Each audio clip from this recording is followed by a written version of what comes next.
Hi all, and welcome to another week of the Truth, Honour and Integrity Show. Tonight is May the 18th, and my name's Thomas Williams.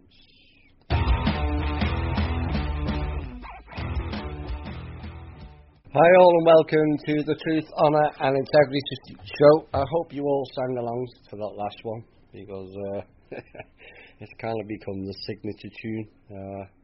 It probably gets played more than most. And the first song was Th&I's memory of Chris Cornell, who sadly took his own life in the last 24 hours. And no doubt we'll hear more on that as the days and weeks progress.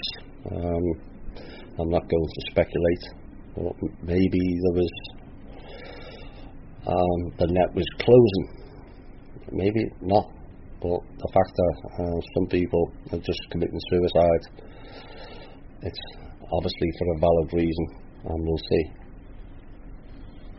Right, this is the Truth, Honour and Integrity Show, and we have emails and we have all different platforms for the show. The main platform for the new listeners is Spreaker.com/user 8955881. We also have a YouTube archive site. Just look for Tommy Williams and all the Truth, Honour and Integrity. And we have an email for the show. Now, for people who are still struggling to get on MeWe, for some reason people seem to be having difficulty, although I didn't help by saying dash and not underscore. But if people want to join the MeWe, send an email with the email you wish to join MeWe with to truth.honour.and.integrity@gmail.com. That's truth.honour.and.integrity@gmail.com. That's to join the MeWe group. And there's also the People's Club, thepeoplesclub.org, and Think Different. Peoplesclub.org for articles on the shows and what other people have posted. Alright, so lots going on. Our intel people are dark at the moment for various reasons, but there's plenty of news that's been going on, and I'm sure we'll have some interesting items to cover during the show. And we're going to start first with what was breaking news this week. Some of you will have already seen it. For the listeners that don't access the Facebook page, the 5th US Circuit Court of Appeals has issued a stunning ruling this week, admitting that the United States and the federal courts have been systematically misapplying the income tax as a non-apportioned direct tax for decades. This has been going on since the 1930s. It was supposed to be a very, very temporary measure, but then World War II and people forgot, and then it just rolls on like all their other agendas and programs. Now, the clear implication is that literally trillions of dollars have been improperly taken from the rightful owners. That's you. The further implication is that hundreds of men and women, perhaps even thousands, have been victims of legal harassment, intimidation, property seizures, character assassination, and even imprisonment, all done by the IRS, which is all based on fraud. At the same time, it's clear that the explosive and some would say public eroding growth of the federal government over the same period has been financed by the same scheme. Yes, it does. As I've said previously, not a single cent of your income tax goes towards the American government or the people. None. 67% goes to the Crown of England. It actually tells you in the IRS manual it's not an income tax, it is a tribute to the Crown. You can ask any IRS guy who people are threatening you for money. You know, I've been told not to mention the IRS, but now the circuit courts are admitting it as well. Um, then it's time the IRS was brought to justice. Not necessarily the people working there, because they're just following orders like most people, but the ones who implemented this as a scheme and a scam. So 67% goes to the Crown, 23% goes to the shareholders of the Federal Reserve, which is also the Crown, and 10% is operating costs, and nothing goes to the American people. So suddenly, if all that income tax, I remember Drake saying, "Where's the money coming from?" Imagine if those billions that the IRS collected was actually put to American people use, i.e. building roads, transport infrastructures, getting homeless off the streets. That's what it's supposed to be for. Actually educating the children, not programming them. So there's plenty of money, it's just that most of it is being wasted or stolen. So the paradigm-shattering admission by the panel of the Circuit Court, which has since been replicated in other circuits as well, came in a ruling reported as Parker versus the Commissioner 724F.2D 469. Alton Parker, an otherwise unremarkable Fifth Amendment tax protester, had appealed a tax court decision finding him liable for taxes on conceded taxable activity. In the appellate court, Parker raised an additional argument beyond the confused notion that completing a tax form amounted to self-incrimination. Parker also squarely challenged the appellate court with the assertion that, as put by the panel, the IRS and the government in general, including the judiciary, mistakenly interpret the 16th Amendment as allowing a direct tax on property, wages, salaries and commissions without apportionment. The Circuit Court panel found itself unable to dispute Mr. Parker's allegation and ultimately admitted its accuracy. Oops. Now, admission by the court, perhaps unsurprisingly, circumspectly and even deceptively made, it takes the form of a complete misrepresentation of an old but still standing and widely cited ruling by the US Supreme Court, declaring the High Court to have said exactly the opposite of what it actually says. Despite the awkwardness of this approach, however, the Circuit Court's evasion of Parker's allegations constitutes a definitive admission of its accuracy under routine principles of law. As the Supreme Court puts it, Justice Brandeis declared, speaking for a unanimous court in the Todd case, which involved a deportation, silence is often evidence of the most persuasive character, he stated. And just last term in Hale, Supra, the court recognised that failed plainly an outright falsehood in response to an assertion is the equivalent of silence as meant in these statements by the law of the High Court. In fact, falsehoods such as that resorted to by the Fifth Circuit panel simply makes it clear that the Circuit Court recognised its duties to have validly objected to the assertion presented had it been able to do so, thus making its failure to do so that much more plainly an admission of the assertion's accuracy. Now, it's kind of impossible to predict how extensively the Parker's Court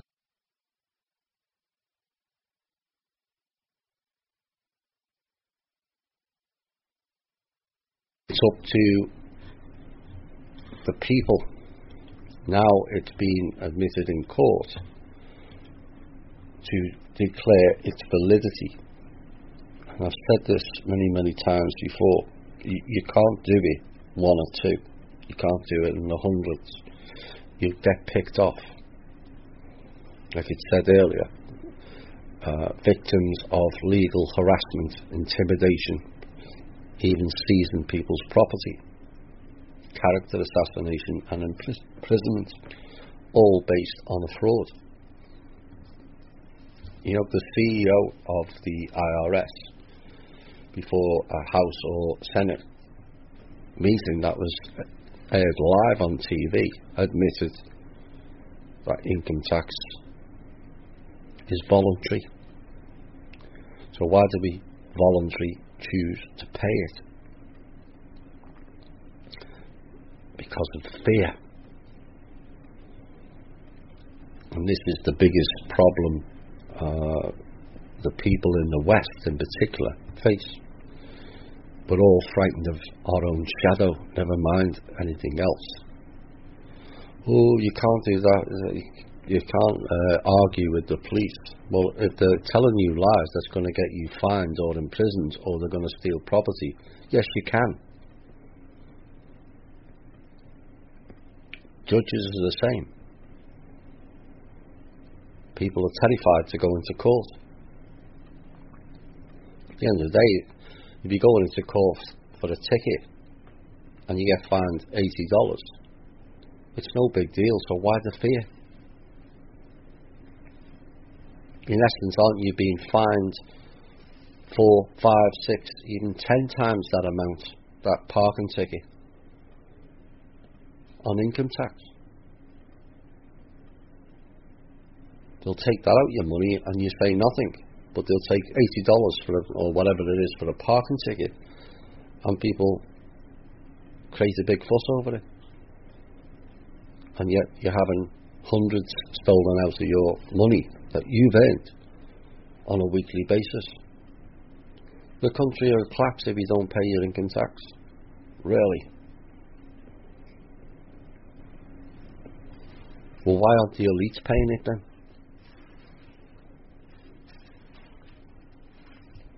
ExxonMobil and all those people making 3 to 6 billion a year and getting tax refunds.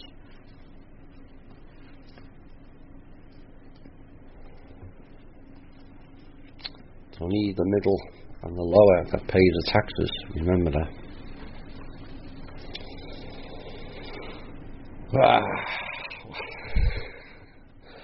Mr.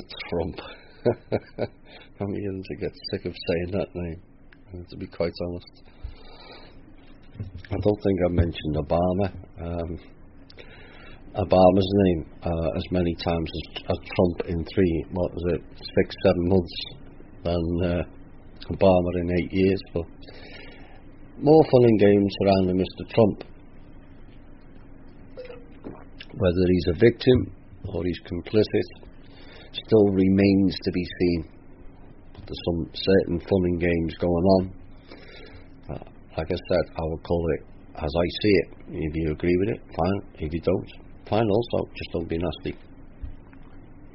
So allegedly now, Trump has been called up and called on for allegedly passing on intel to Russia this week. And the question remains, is there any politician not speaking to Russia currently? Why just pick on Mr. Trump? Why can't politicians speak to Russia? Is it the programming that's been ongoing in America for the last 50, 60 years? Fear the Russians, fear communism. Based on what? Has Russia attacked America? Ever? So why the fear? Well, it's irrational. It's meant to be irrational. It's meant to put the seeds in your mind that the Russians are coming together, and so is communism. So that when the two superpowers in inverted commas clash, you have that inbuilt programming of fear of Russia. What are they going to do to us? Well, I don't see any problem in Trump, Flynn, Hitler, whatever android talking to Russia. Why shouldn't he? This is the only way we're going to get out of the current mess, is by people speaking to each other and working together. So why is Russia such a threat? Cold War supposed to have ended. Or did he? Now the main issue is not whether Trump passed intel to Russia, in my opinion. Others may disagree. But where that intel came from, to me, is indicative. You know my opinion. You know who I've said in the past Trump is in bed with. So Mr. Trump obtained intel that was originally shrouded in mystery.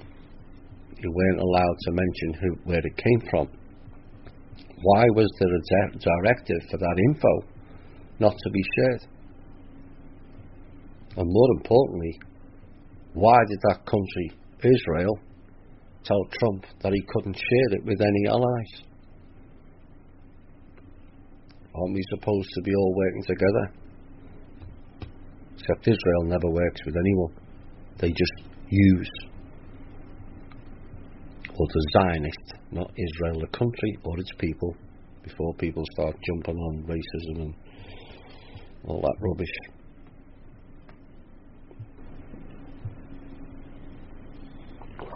So, why does our alleged government operate like small children in the playground? I don't like that kid, so let's not speak to him.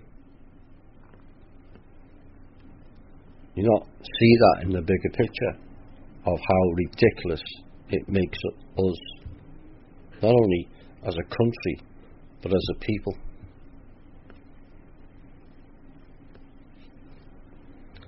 Mr. Comey has fired back at Trump now alleging Trump told him to drop the investigation into General Flynn, who was also accused of speaking to Russia. So it appears from that statement that Mr. Trump wanted to keep Flynn. And if that statement is proved to be correct, who is exactly running the American government? Because it's clearly not Trump, is he?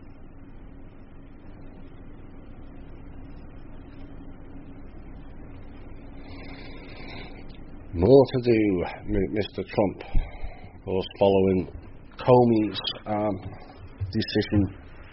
Well, it wasn't a decision. Decision was made for the Department of Justice yesterday decided to appoint Robert S. Mueller. Nice American name, that, isn't it?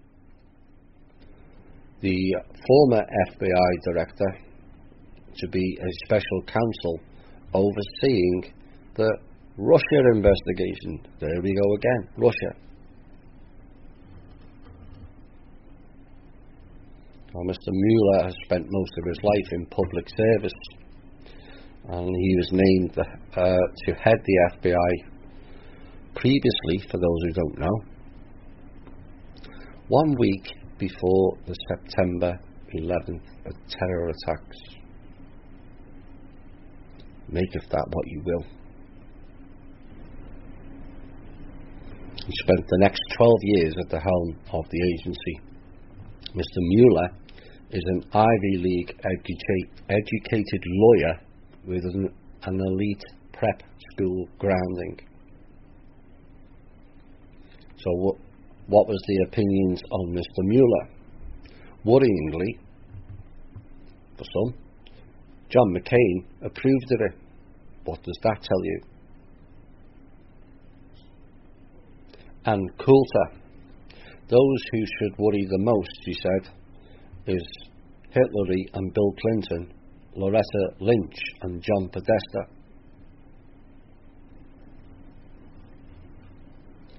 But given Mr. Mueller was in office between 2001 and 2012. Why weren't those people worried then? Good question, is it not? Of course, Mr. Mueller didn't utter a single word about Hillary Clinton's involvement with the uranium deal and Russia with the Clinton Foundation while she was Secretary of State back in 2009. So why, Miss Coulter, should Hillary be worried about Mueller?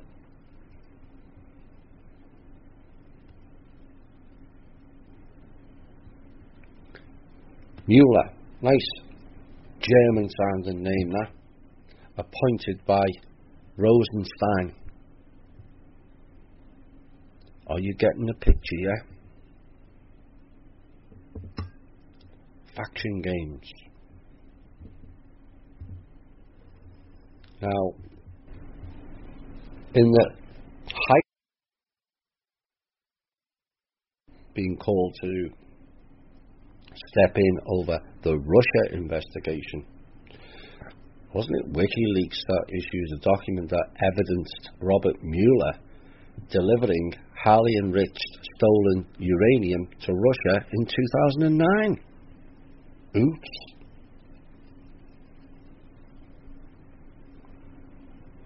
So now you know whose side he's on. Because Miss Clinton was involved in that. Still think Trump runs the show?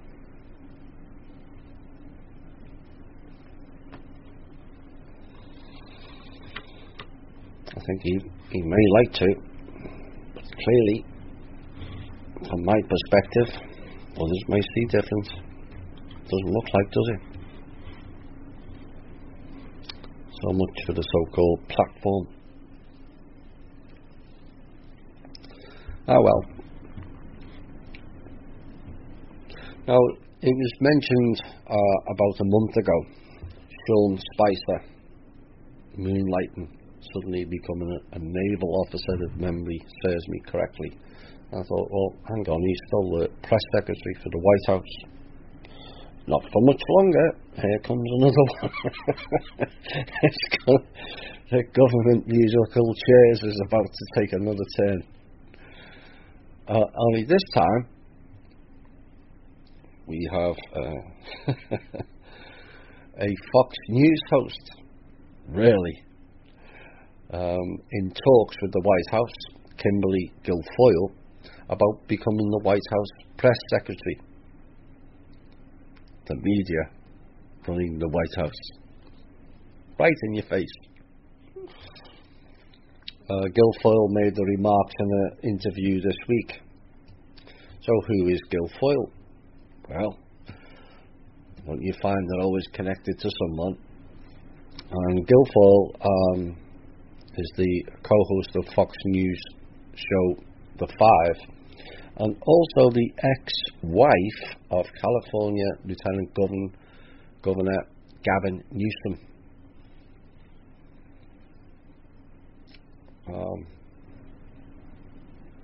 Does anyone really think that any of these appointments are any different to the previous presidents?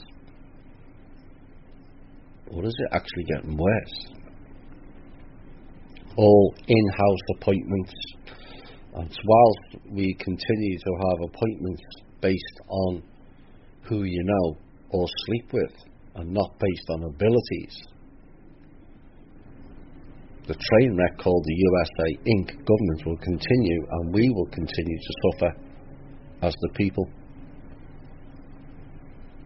This is why I've said we all need to step up, and I mean all of us, and provide a viable alternative. As it stands, we have no viable alternative. So what we get is what we're given. And what we've been given is utter bullshittery in its highest form.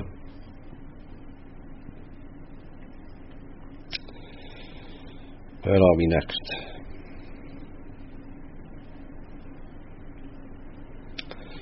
Syria. Of course, there's ongoing fighting there today. More US troops launching raids, wasting more money. So having the cost or wasted near 200 million of the people's money to bomb Syria's alleged chemical bunker at the airport a few weeks ago, a new report finds the ministry described the combat efficiency of the strike as quite poor. On April the 7th, two US Navy destroyers, USS Porter and Ross, fired 59 Tomahawk cruise missiles at the Shayrat airfield in the Homs province in Syria from an area near the island of Crete in the Mediterranean Sea. And according to official sources, only 23 of the 59 reached the Syrian airbase. All guided missiles and less than 50% hit the alleged target.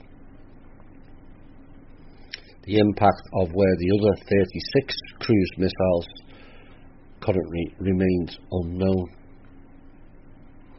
And the Russian Defense Minister also slammed the US actions as a gross violation of the Memorandum of Understanding signed by Moscow in Washington back in 2015 to prevent flight incidents in Syrian airspace. Yet another agreement blown to bits. Let's go to Britain. What happens there eventually happens here, and vice versa. Listen closely. So the Labour Party, which is similar in essence to the Democratic Party in the United States, has unveiled pledges for the up-and-coming election, of which they won't win unless there's some extraordinary fun and games by Peter Eyre, who was on our show recently, and Gordon Bowden. They have presented information which subsequently might remove Theresa May altogether before the election. We'll see on that. Anyway, the Labour has unveiled pledges of 48.6 billion to be funded from extra tax revenue. Really. And he hopes to get in on that sort of pledge. Well, basically he's just throwing the election to the wind. Mr Corbyn said the manifesto, including billions for schools and the NHS, that's the National Health Service for American listeners, and an expanse of free childcare, was a programme of hope. The income tax rate would rise to 45 pence per pound, 45%, for earnings above £80,000, which is roughly $105,000, and then to 50 pence in the pound for those who earned over 123,000, which is roughly $150,000. It also includes the nationalisation of England's water companies and scrapping university tuition fees. Good move, I like that.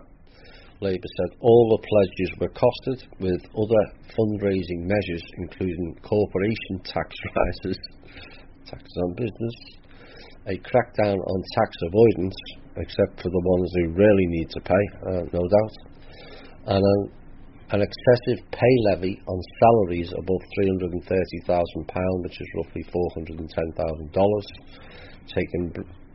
Also mentioned taking Britain's railways back into public ownership, a move towards a publicly owned energy system, which is what we should have here.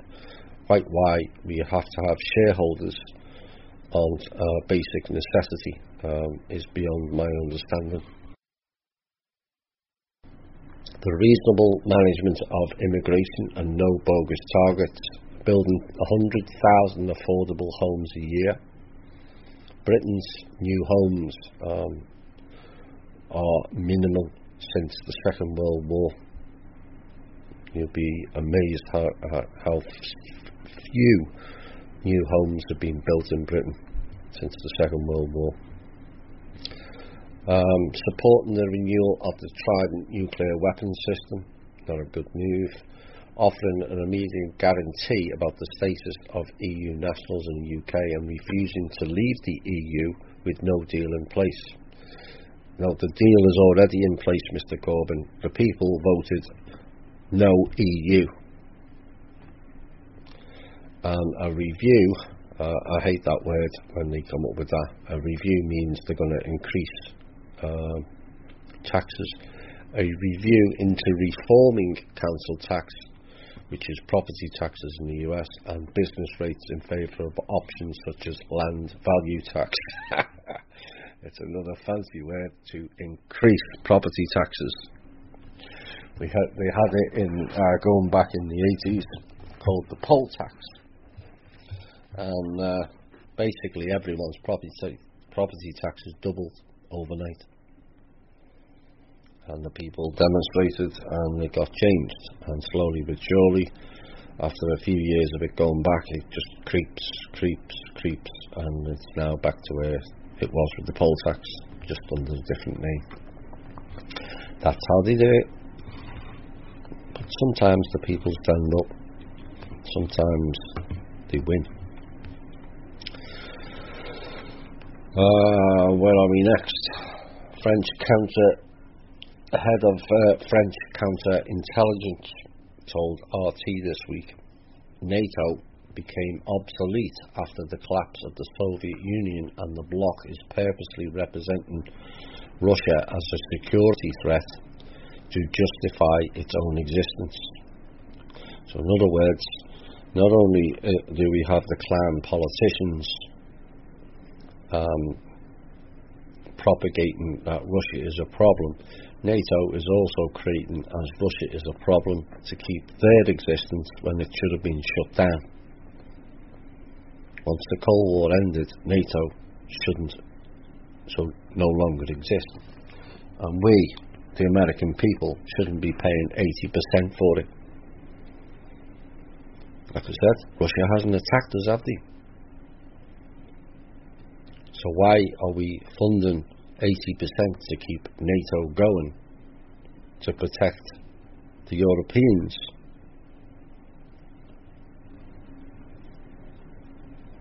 When, as far as I can remember, Russia hasn't attacked them either.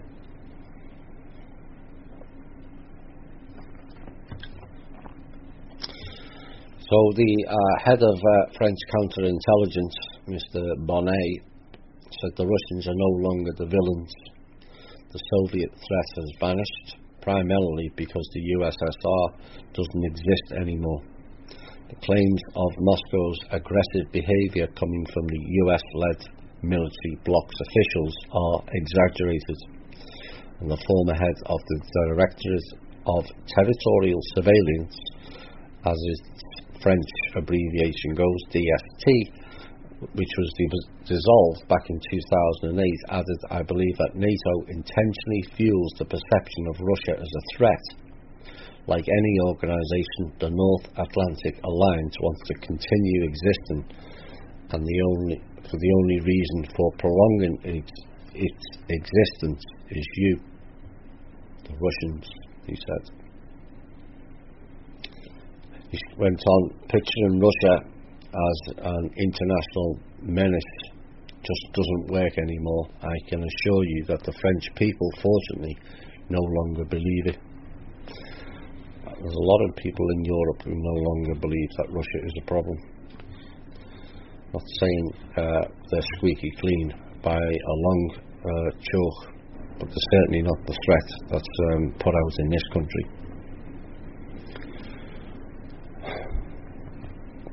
This next story just literally defies belief in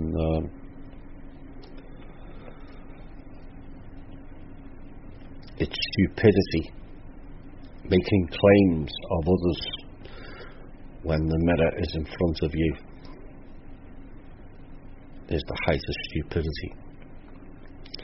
The Israeli minister this week has bluntly called for the Syrian leader Bashar Assad to be assassinated after unsourced media reports claimed Damascus was using a crematorium to cover up mass killings.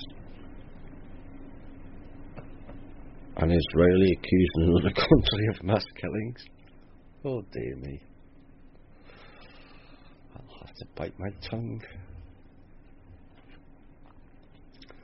He went on, and nice terminology he used. He said, the serpent's head in Tehran should be dealt with next. Oops. Good luck with that.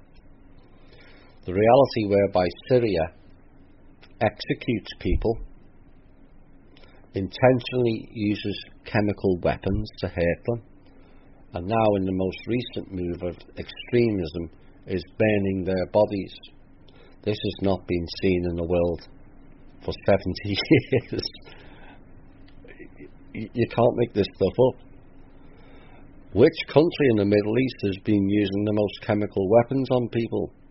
Hello? Which country has been executing children in Palestine for the last 40 to 50 years?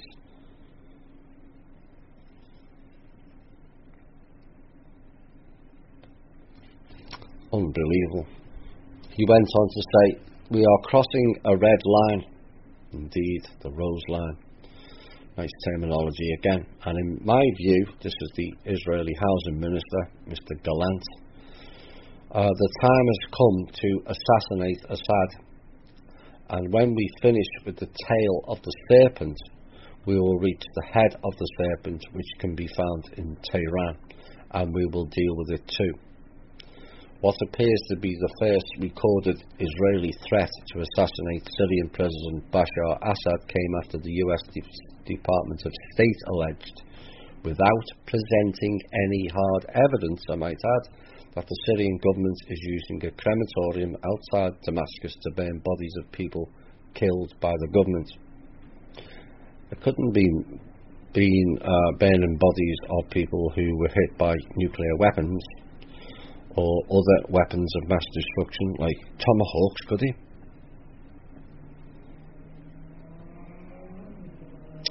Gallant told Israeli Army Radio, that's a nice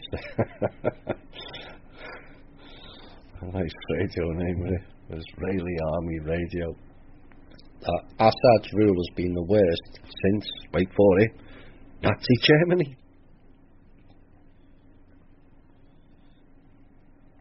What is happening in Syria is defined as genocide under all its classifications. What is happening in Palestine is genocide under breaking every international rule. The head of the serpent, indeed.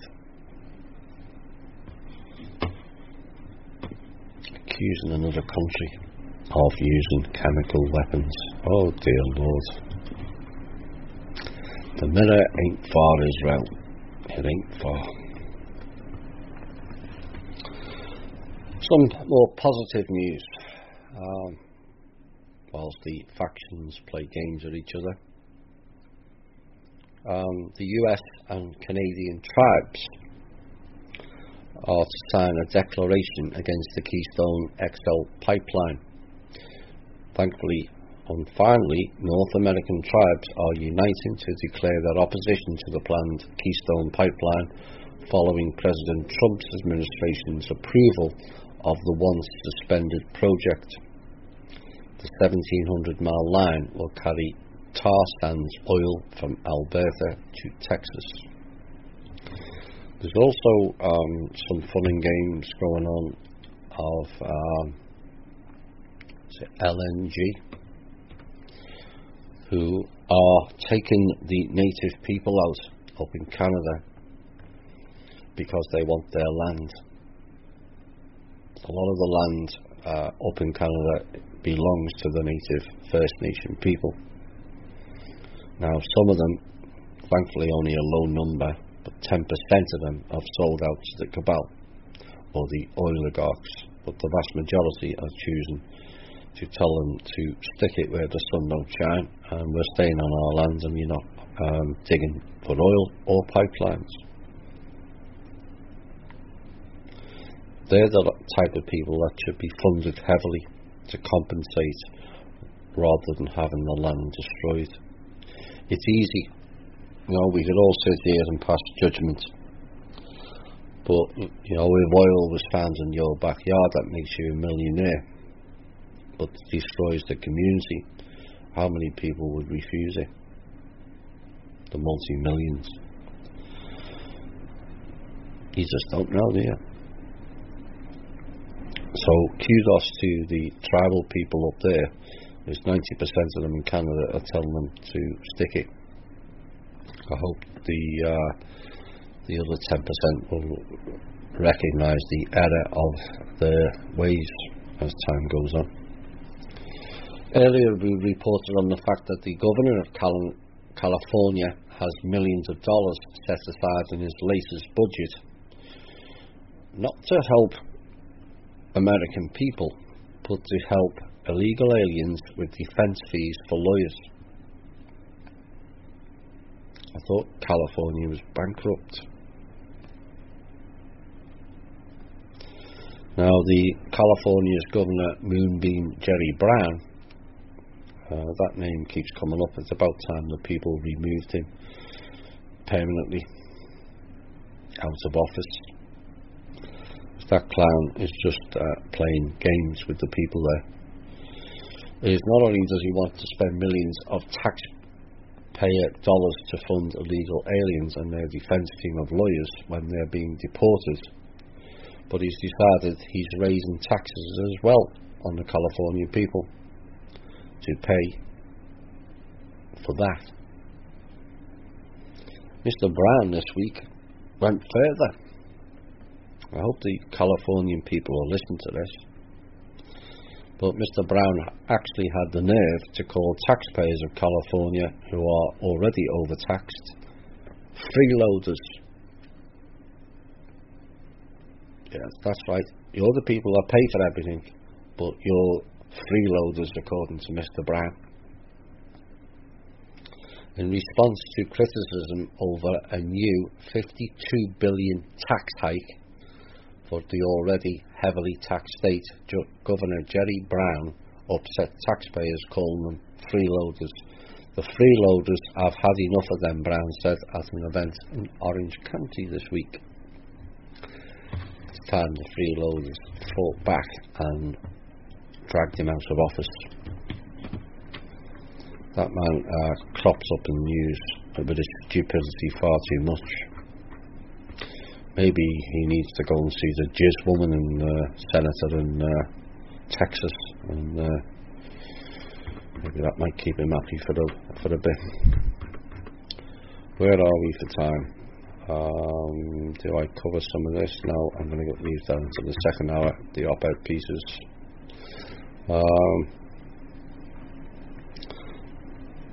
Unofficial news I've been given is that China is about to financially collapse, which could set wheels in motion for another collapse. I wouldn't worry too much here.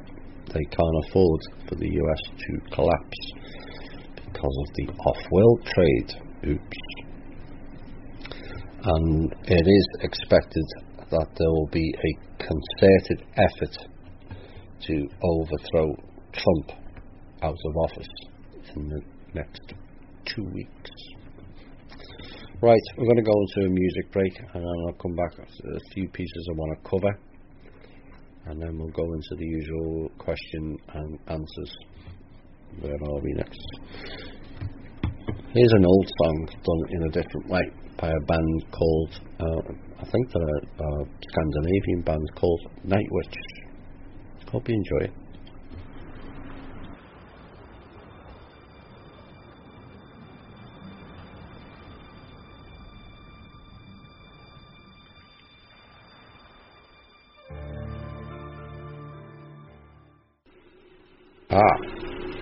we're back on it.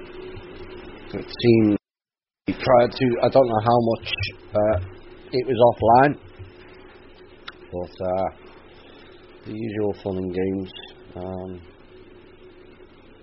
Yes, just seeing that. Yes, they shut the show down. They obviously don't like what we're saying. Anyway, I hope most of you have got the show back. We're going to say a few more things that they don't like. This is, I've probably got one more news item. This is for the people with pensions and social security. Now, there was a report this week, a person with 100,000 in a 401k, that the people who collect it have made multiple times that figure in interest. Governments and banks and all the other people that are involved in it. And yet, a person is only allowed $333 per month out of a $100,000 401k, which works out at $3,996 a year. Good luck living on that. So, just to get your 100,000 back on that basis, a person will have to live until 90 just to get back what is in the account, never mind the interest. Now, the authority has said Social Security was not meant as the main source of retirement income, they say. Quite possibly, except it was not meant to be stolen from and all the profits gained by rich elitists either, is it? $4,000 a year.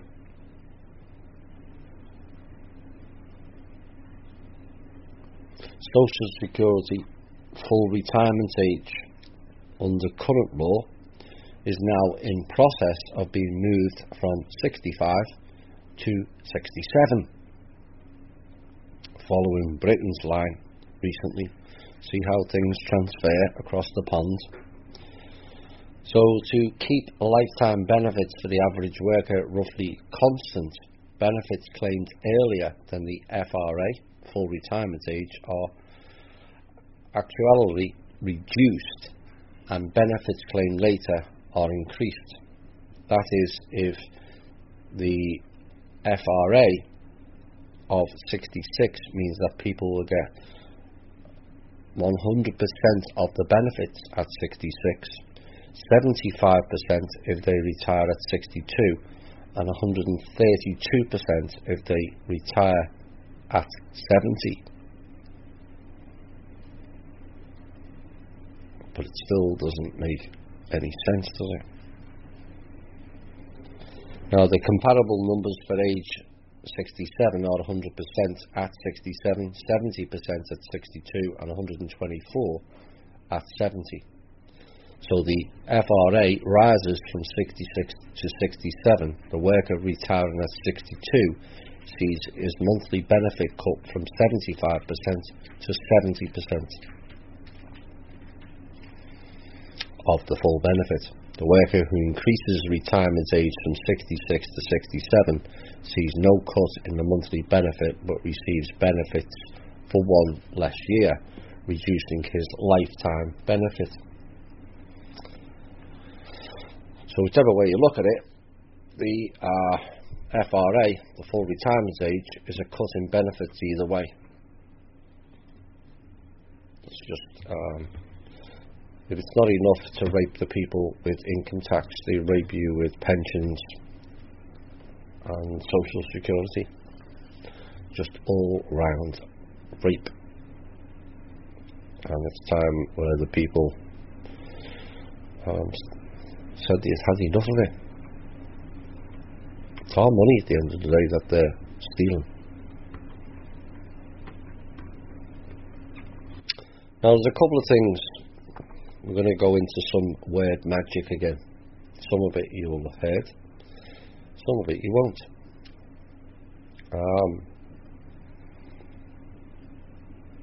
But I was speaking to one of the members this week. In fact, I've spoken to a few members this week, helped them out with different things, and also listening to other people.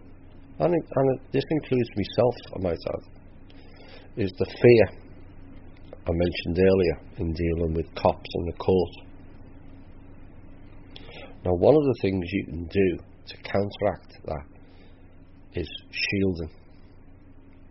If you get stopped by a cop, or you have to enter the court, whether you are the defendant or not, always shield before you go and interact with those two entities. The frequencies coming from both are not conducive to we the people. That's why you have a fear. The cops are already being bombarded with the radio frequencies. I warned of this in Cosmic Voice over 2 years ago, that the cops' behaviour would get worse with the ELFs in the radio. Any interaction, cops and or court, shield up before you speak or enter. Now you've got to remember, the courts are the domain of the law of the sea. Most of you now will be familiar with that. For those that don't, you go into the dock, a sea term. You receive documents, or you hand out documents. You capitalise your name, or they do, which means you are a dead person lost at sea. That's the meaning of the capitalisation of your name. A dead person who has been lost at sea.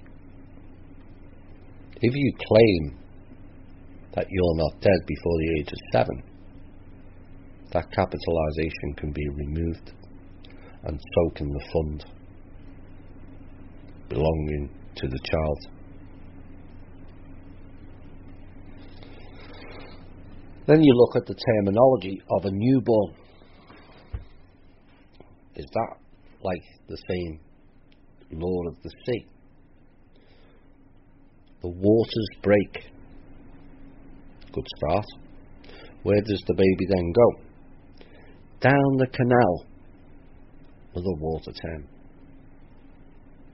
And the birth, although it's spelt B-I-R-T-H, is it not? Birth, B-E-R-T-H, is docked.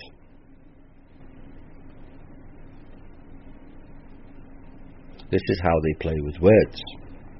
The cord is cut. What happens then? It gets registered. Now, reg is to direct in a straight line, thus to lead or rule. Think about that. And ista, one who does or makes. So the Reg-ista is the ruler of the one who does or makes. Reg is there. Now, reg is also a term for king and queen, as in regal, regal. It's derived from regiere, which means to rule. So as you are registering, you're handing over the rule of that child to the king or the queen.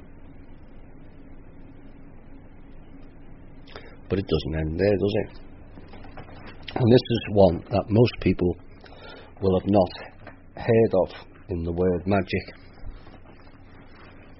I only thought of it myself this week, looking up certain things. So we heard earlier when the birth of the child, and after that the cord is cut. So the child is then registered, reg is there, and it's recorded in the registry. Think about the word record. The cord was cut from the mother, and they recorded it from the mother to the state. See how they play with words? Right in front of your face. So your child being recorded is back in the hands of the state.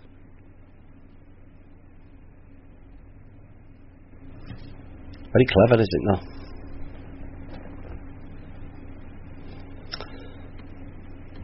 Word magic again. Insane.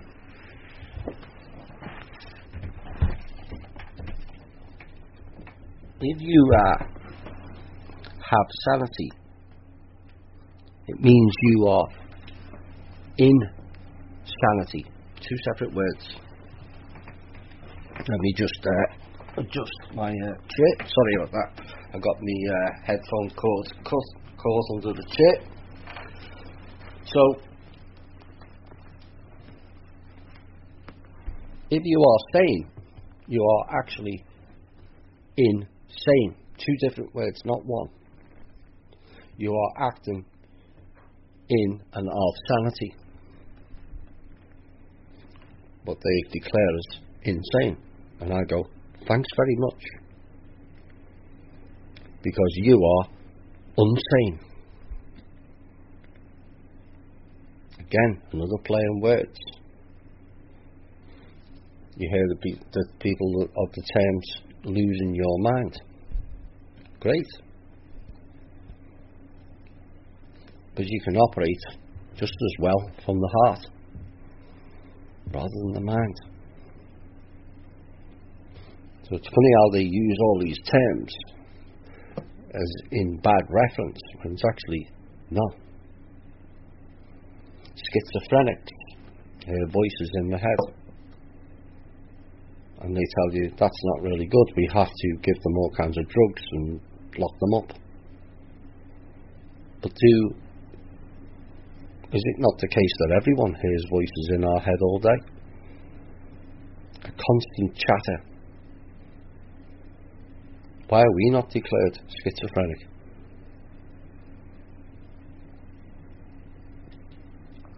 We all hear the little voices in your head, whether it's from the higher self or the ability that most people don't think they have is telepathy.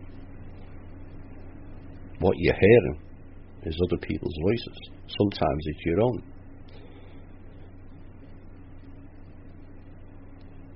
And sometimes that chatter in the head, which is in the reptilian cortex, go figure,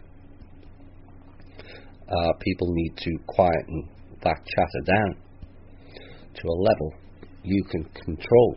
And most people find this difficult, to make the mind go quiet. But that's what meditation's for. That's exactly the reason what meditation is all about. And it serves that exact purpose, to shut the mind down, shut the chatter down, so you hear your own body and your own higher self. Not the telepathic messages that dot it all around us. Everything that everybody has ever said is all around your head, whether they're right next to you or thousands of miles away or on a moon base. It all flows in the cosmos. And all that noise is certain channels you're picking up from people who could be 5,000-6,000 miles away.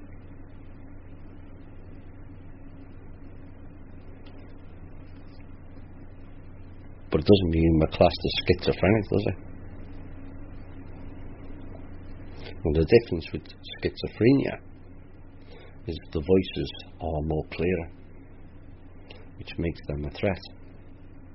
Because those voices are helping individuals. It's not what they want to hear, is it? What if those voices are your direct contact to your higher self, your whole self.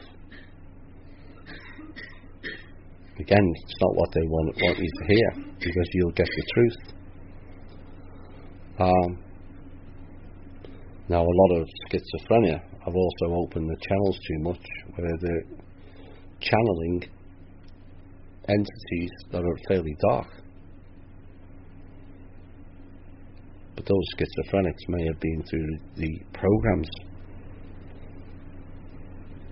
Again, it's something people should look at from an overview, rather than just accepting the narrative that these people are completely nuts and deserve to be locked up. That person may well have been through the programs. That person may well have been waking up to the reality of being in the programs and realising that they're full of alters. What a convenient way to make the public believe that these people are completely insane and we need to lock them up.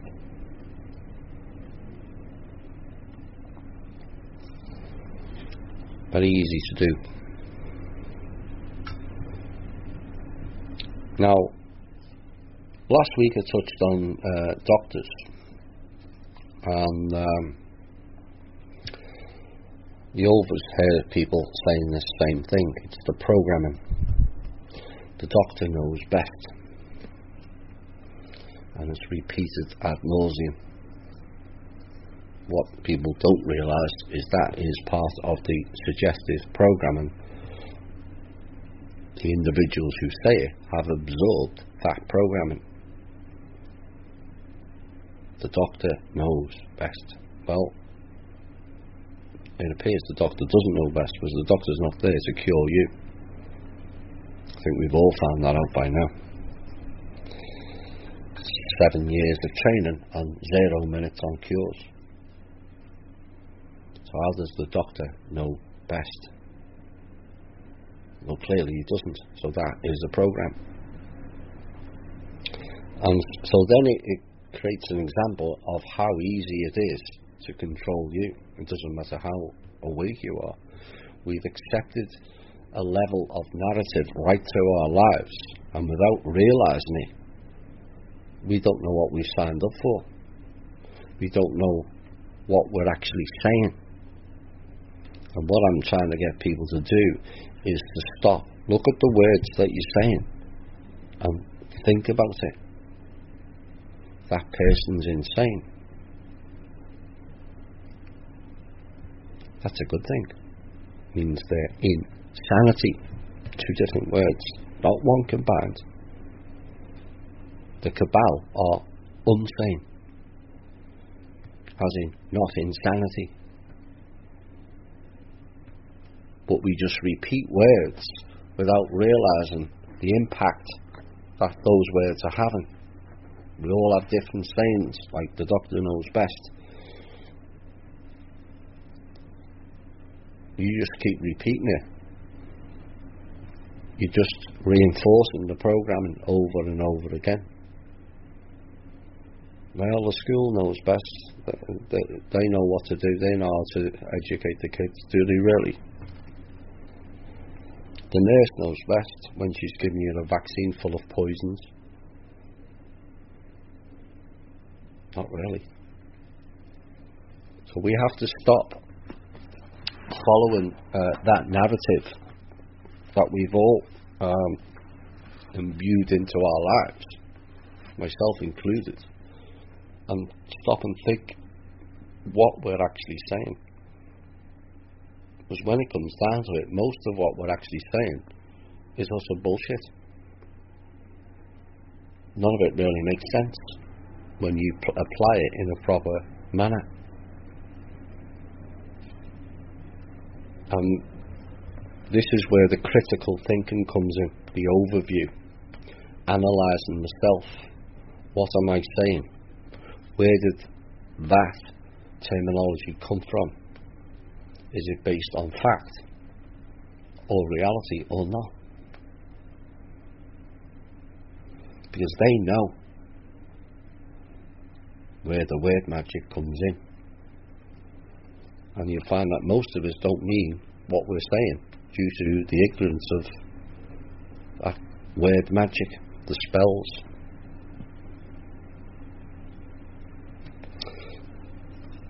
Now,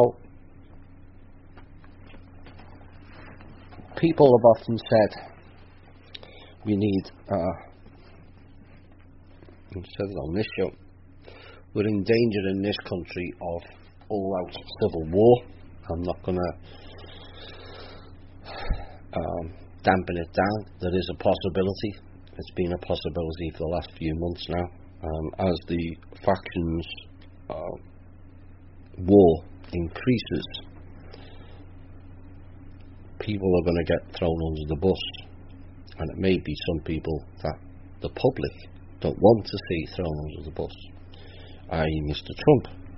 There's a lot of people who do. But violence never solved anything. Non-violent, non-compliance is the way forward. I mentioned France last week. Rest assured, their airport staff will go on strike in the next month. Mark my words. They're not bothered. They're prepared to sacrifice their wages for a just cause. And this is where we fall short in this country and in England, I might add. I'm not leaving my job. Well, then you're creating the same situation. And the one thing that they don't like is if we shut everything down. Now, a couple of years ago, France, like I said, they'll make the sacrifices. They'll sacrifice a week or two's pay for the right cause. Their truckers lined up and drove at 1 mile an hour along every interstate, motorway or highway, depending on which country you're from. And the traffic went to a standstill. The whole country. It cost France and its elites absolute billions. No one going in the shops, nothing getting delivered. They were prepared to make the sacrifice to get the changes that they wanted. And this is something that Britain and American people really need to get the backbone of the French people. That's how you end it. Now, to me, I've said it all over and over again, it doesn't matter whether Trump's good, bad or indifferent. The man hasn't got a chance either way. It's still going on. It might as well still be Obama in office. But it's the same nonsense going on. Until the people say, you know what? We don't want any of you. We don't want Android.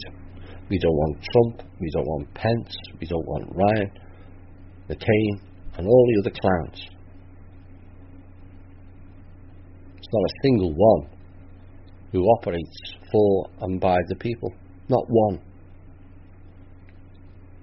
Some people recently were mentioning Trey Gowdy. I've never heard I heard him for the first time the other night. I've never heard such a fence-sitter in all my life. Well, I can't say that, classified. Can't say that, classified. Well, I can't really give an opinion on that. Well, why not, Mr. Gowdy? That's what you're supposed to be there for. To represent your constituents. Not sit on the fence. This country needs backbone. Britain also. There's many people who dislike Drake. And yes, Drake has done some very unpleasant things, including to myself. But we all make mistakes in life. But I tell you what,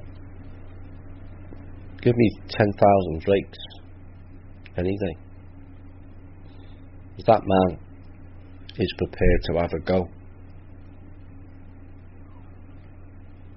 Has he received any support? No. Militia? No. All ran.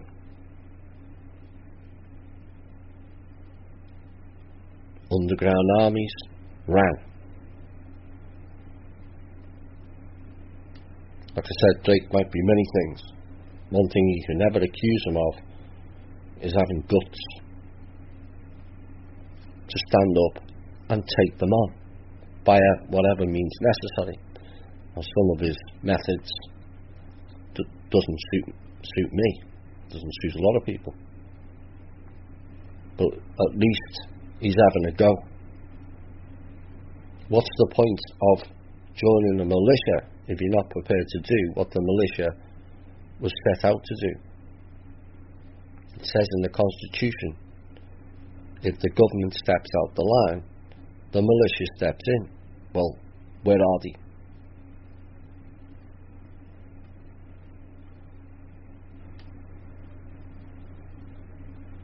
Oh, well, I'm working this week. There it goes again. Won't sacrifice their time. But the French people, they do. And rest assured, they will not stop what's going on in France until Macron and his clans are outed. However long it takes, they will make the sacrifice. Catherine A. Fitz has been in an interview recently, and she mentioned the control files. I had the Fulcrum files. Now, I've mentioned these before, but it's not that I want to cover. It's what she said, which kind of mirrors what I'd said previous, which some people don't agree with, and that's fine.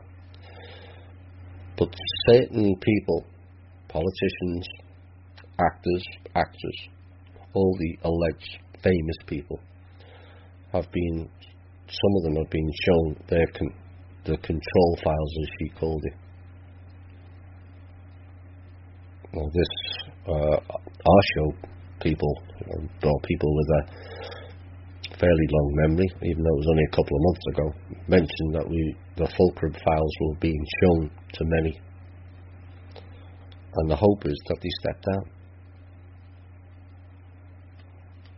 Now, it appears there is some form of immunity being spoken about,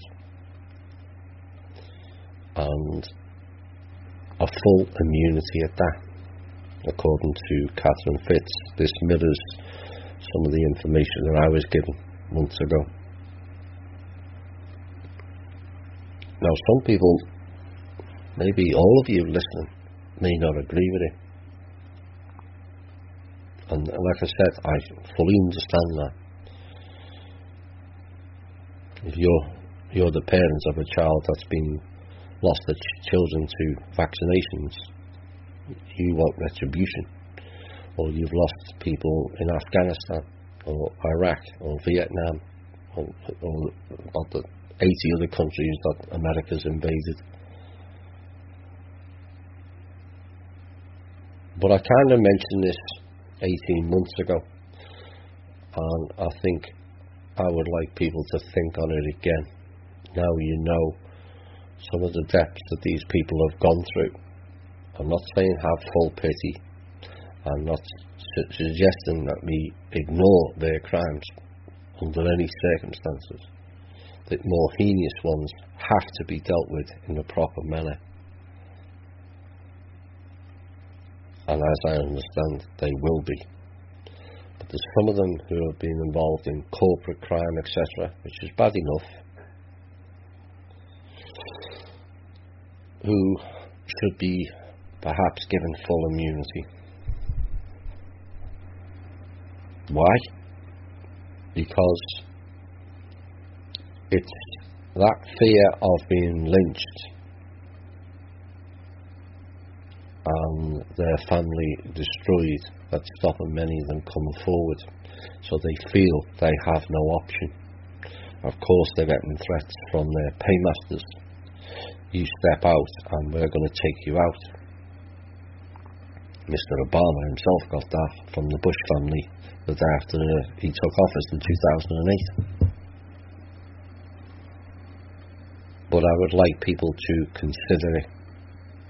Doesn't mean to say I fully agree with it, but I would like to see a full disclaimer on disclosure. The idea to me of spending 10 years, and I've said this before, we could spend the next 10 to 20 years in roughly 500 to 1,000 class action lawsuits, all of us, for a whole range of crimes that's been committed. Some of you are aware of, many that you won't be. Spraying whole populations with syphilis and typhoid and TB and all kinds. You can't bring those people back, and money doesn't change it. You know, even if it was 10 class action lawsuits was won out of the 500 to 1,000 and we were awarded $1 million each, where does the money come from? What use of giving every American $1 million or $5 million each? Society would collapse in the Western world anyway, because people would just go silly with the money. And that's the sad disease of the programming that's being done, of the materialism, consumerism. Must buy, must have the best phone or best car or best house in the street or whatever. It's just killing us. So I would like people to spend some time thinking on that. I'm not saying it's going to come off, but certain aspects may be the case to speeding things up as things stand. To me, it's far more important to get on with improving people's lives rather than prosecuting others for the damage they've done in the past. But feel free to disagree with that, but come up with the reason why rather than just discredit.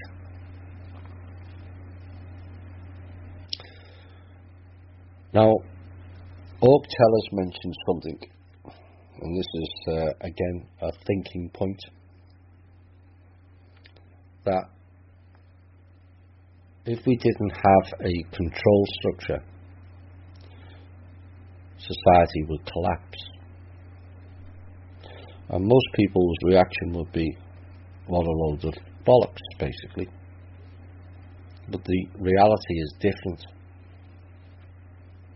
I mentioned a story in Brazil a couple of months back, and I said it didn't augur too well for humanity, where the police went on strike. And what did the Brazilian people do? They went looting and rioting. Complete lawlessness.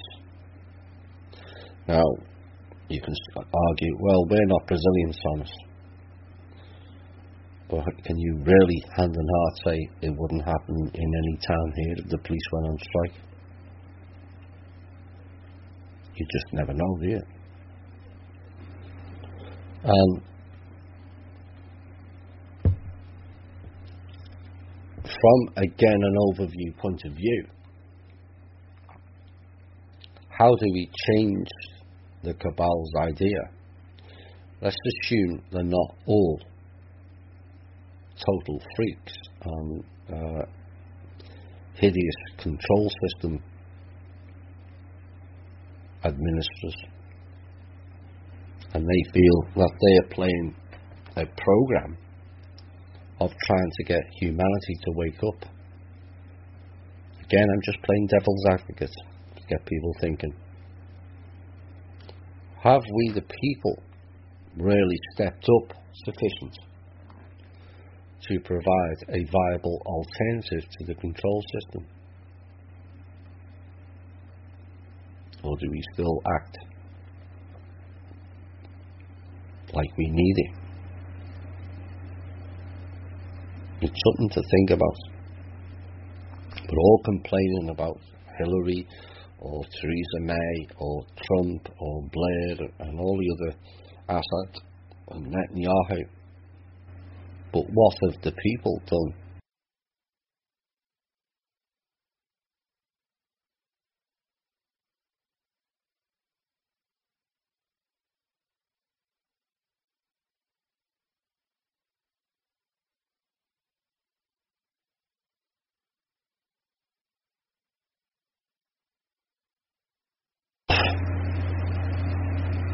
Amongst us all, to provide the viable alternative? And sadly the answer is no. Now, I'm under no illusion that part of the reason of that is the programming. But now people are aware of it. Can we still make the change? Now, in the series The 100, for those of you that watch that is full-on disclosure. The ark was not on the sea, the ark was in the sky. And so many humans who were genetically made, I might add, were dropped onto the surface after a nuclear fallout after 100 years or so many years anyway. I think it was 100 years. Now they found there was humans already there, different clans, different tribes, different nationalities in essence. Are all those people in that series harmonised? No, they're fighting each other.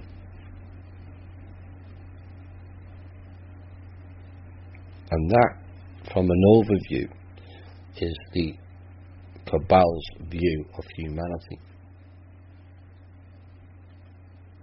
where the leaders want to fight each other for total control rather than driving the species forward for a better way and a better life. This is what we're seeing now. The Draco are really not a non-issue anymore, so there's no crutch to blame the Draco. The parents are really a non-issue, and what you're left with is psychopathic humans thinking they can replicate the control system of the Draco. That's insane. And humanity has to step over that boundary of the ego of the big I am and play the big we. And until we get to that point, we're always going to struggle with a control system, because they don't think we're capable of combining together and coming up with a viable alternative where they're not needed. Some of them, if we put up a viable system, will gladly walk away. They've played their role. They've done what they set out to do, which is, in essence, or can be deemed as, driving humanity forward, albeit in a rather nasty and evil way. But if it gets people off their crutch of something or somebody else will fix it for you, then that system, control system, can actually be, from an overview point of view, beneficial. It's all about how you apply yourself to the system? Do you allow the control system to take over you? Well, no. So do you then get like-minded people to say, you know what, we're going to get together, we're not going to fight amongst each other who's going to be the leader, we're not going to fight over politics or subsection paragraph 6 and section 69 of some different legal system. We're just going to go along with it, and we'll create the new laws, which is thou shalt not injure, harm, steal or murder. All the rest is bullshittery. But if we can't get three groups in the alternative media, like Anabon Rights, National Liberty Alliance and Dr. Nadu, to come together, what chance have we got on a bigger picture? And this is why those who make the decisions for us continue with the system. We have the power to end it, but we have to start learning to get on with each other and move forward in a better way than they're doing it. If we provide and fill in the void of the cabal stepping down, then the cabal ceases to exist. I've said it all along.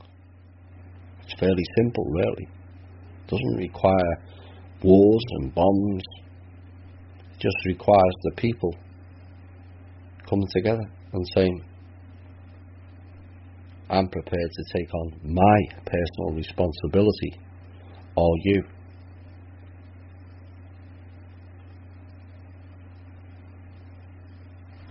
Something to think about.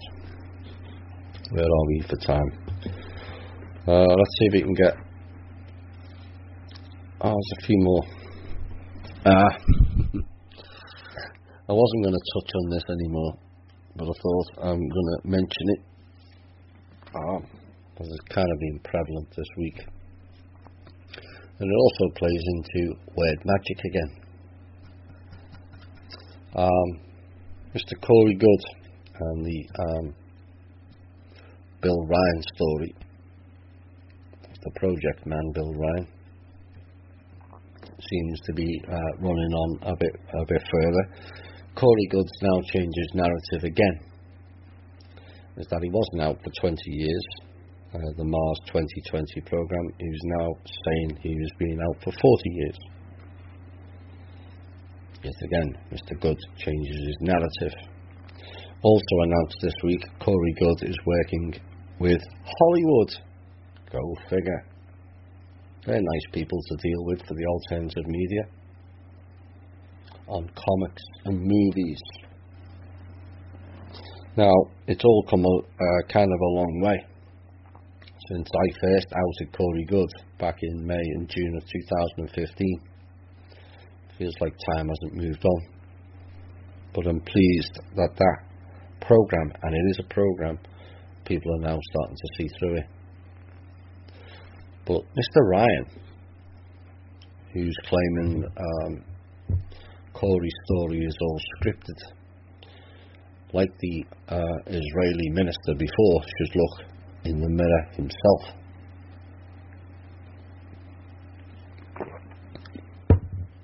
For those of you who are not familiar with Bill Ryan, he was in Project Camelot. Then he went into Project Avalon. Previously, he was with Project Serpo, S-E-R-P-O, a scripted narrative about an alleged ET human trading places. Some humans went to their planets and some of them came here, which was all a script. And Bill Ryan was told that he was being set up and went along with it. Let's look at the term project, given Mr. Ryan is involved in Serpo, Avalon and Camelot. Project means a plan, a draft or a scheme. From the Latin projectum, something thrown forth. So in other words, the narrative is thrown forth into your face. Project. It also, from the 1600s, it meant a scheme, a proposal, or a mental plan. Nice terminology, that. Now, of course, who else has used the term projects prolifically since their OSS days? Our friends at Langley, Paperclip 1 and 2, Phoenix, Project Lords of Light. Yes, for those of you who remember that, there was a Foundation clown that came on Cosmic Voice by the name of Mark Thomas, trying to convince you that Lords of Light was actually something to do with Enoch. No, it's the name of a CIA program. Fitting, Mr. Thomas, I have to say. So what else have the CIA been up to? For people who will remember Mr. Keenan and he's talking about Sukarno. Notice all the names sound similar. Sukarno and Sino and Sino, and it all became very confusing to most of us. But Mr. Sukarno ruled Indonesia from 1959 through 1966. When he was deposed by Mr. Suharto, another one Mr. Keenan mentioned, who was one of his generals, Sukarno had been deemed by the CIA to be pro-communist, which meant there would inevitably be an attempt to oust him, or at least make him look bad. And the CIA came up with a plot that was a project that was a bit laughable. Well, I'll go beyond that. But the CIA produced a porno film starring a Sukarno lookalike titled Happy Days for distribution in Indonesia.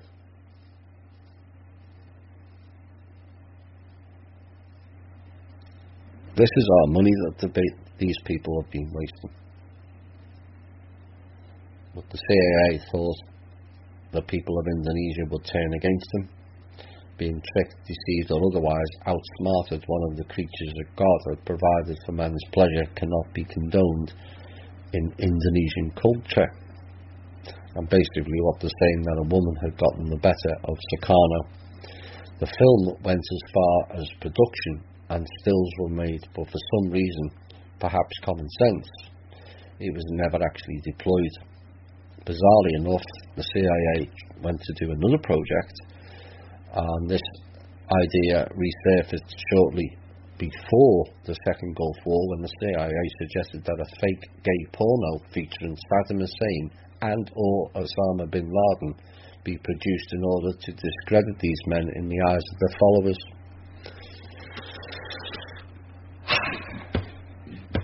Thought that might give you a bit of a laugh, but it's not funny, all these projects. And Mr. Ryan seems to like projects. Maybe he's one of Langley's people. Maybe. Human resonance. People have been asking about this, and it appears to me at this point to be another version of the New Age bullshittery.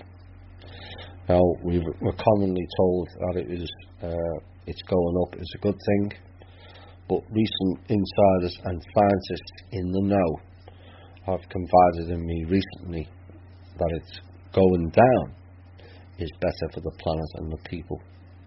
Overall, it's not what it's made out or has been made out in the New Age programming. Now, it's all very confusing, whichever way it is, whether it's right that it's going up or it's right it's going down. But the reality is it's best not to focus attentions on it and focus attentions elsewhere without the need for confusion. We will all know eventually within ourselves whether it's going well or not, without the need for human resonance confirmations. You'll feel it, you'll sense it yourself. We don't need meters and counters to tell you whether something's going right or not. That's part of the programming, where we feel we need something else to confirm what we already know or already sense. We have to stop doing that. So I thought I would chime in on the human resonance anyway. So it doesn't really make much difference if it's going up or down. Now the final thing before I go into a music break, there was a comment which kind of plays in what I mentioned earlier about the overview on the control structure. And this was by a person by the name of J. Morrison Seobarg. I don't know whether I probably haven't pronounced that name very well, but apologies if I haven't. And she wrote, "The script that is written, if it is our thoughts, behaviours that form the dialogue and action, then can we not just write a new dialogue and action? And then would not the new script reshape the stage play?" So that's a far more eloquent than I put it way of saying we fill in the void and write our own script, and their script falls away.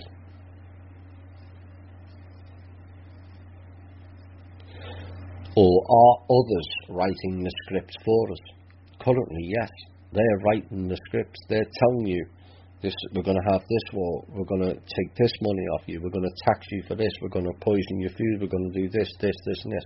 They're writing the script because we have not written our own. The sooner we write our own scripts and start dictating what we want to see on this planet, what we want our money to be spent on, then the script changes. So are others writing the script for us and by their own volition, and it is set? Yeah. In that we cannot rewrite it, but are locked into having to perform, even though we don't want to be in that play. And that is correct. None of us want to be in this stage show.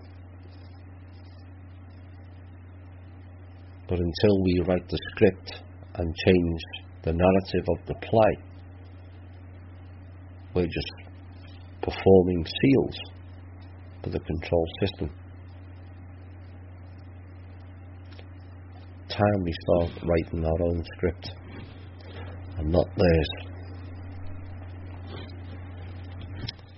Let's have a little bit of Rush.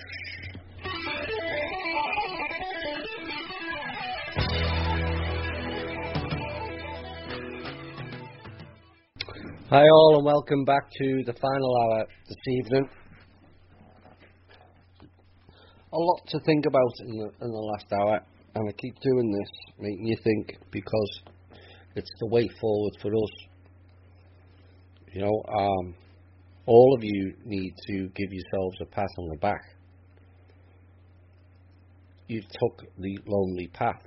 We've all been abused, ridiculed, cast aside, dismissed, you know, and we've took it and we've learned the truth as we've gone along.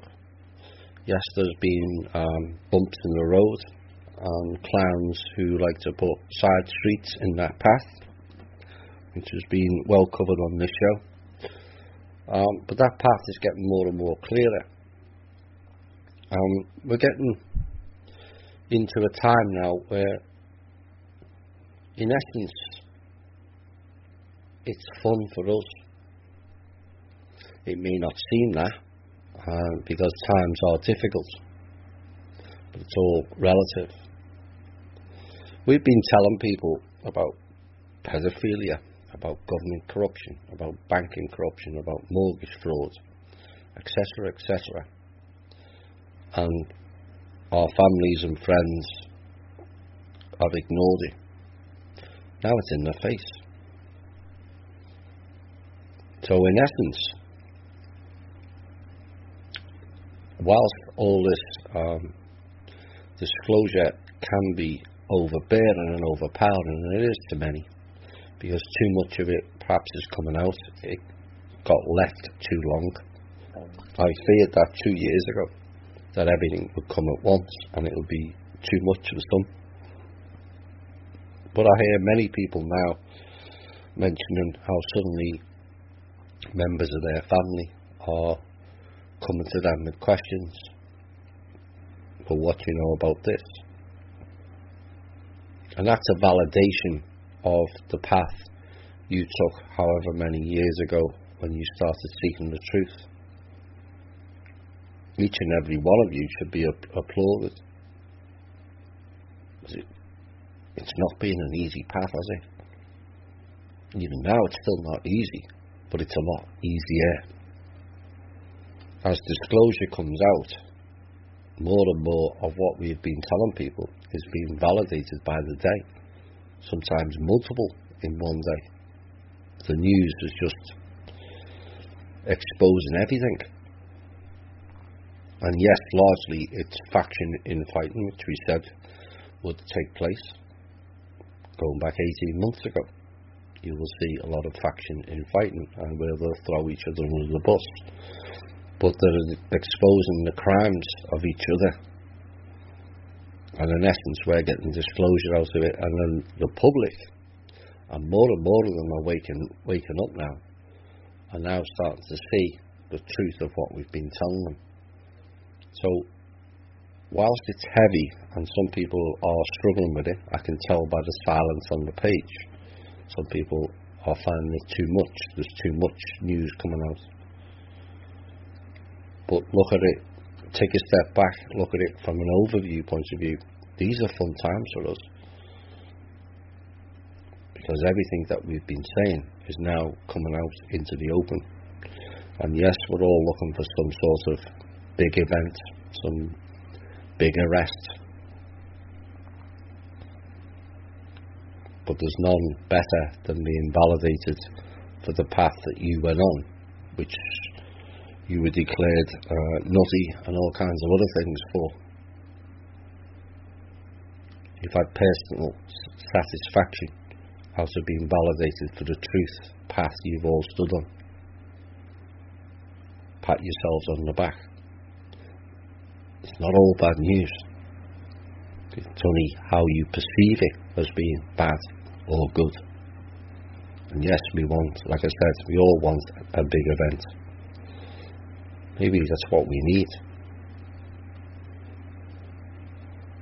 But the fact that the disclosure is now out in the open and being discussed on Twitter and all the other different formats by people who went nowhere near the truth community.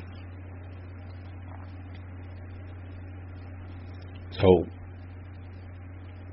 take your breather and see some of you have over the last few weeks. Some of these shows have been rather heavy to absorb, but they were done to give you a depth of understanding of what's been taking place and how we can rectify it.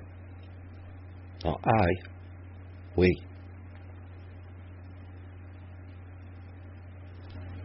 And it's a credit to all of you that listen to this show and many others listen to many other shows, that you took the brave path. What we've reached now is a plateau where we've now been validated on so much of what's been said. But the validation now has to end for me, and we have to seek solutions of how we put a viable proposition forward to step in the shoes of the departing cabal. they will depart. But we can't create the same system of chaos that they've created for us and we've gone along with. We have to do something different. A better way. Not based on greed and having all the latest gadgets and looking, like you've just come out of a fashion parade. Those things don't really matter. It's the basics in life that matter. And too many on this planet don't have the basics in life. Too many in the animal world have been extincted through various bizarre reasons, whether it be food or trophies or for monetary purposes. All that has to stop. They have as much rights as we do. Meat is murder, they say, whilst munching on a plant, forgetting that plant is life also.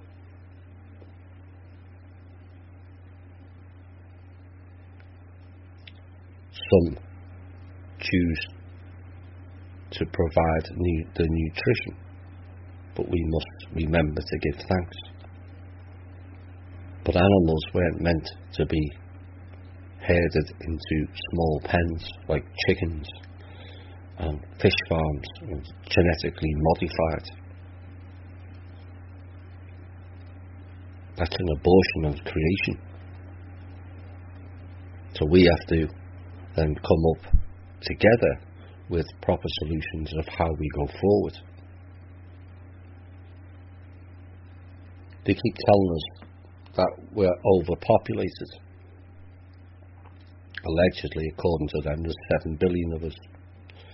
And yet those 7 billion can fit into 1,000 square foot each in the state of Texas. They also forget to mention that there's only 5% of the world that's actually developed. What if we increase the developed world to 10%? Could we not house 11 billion?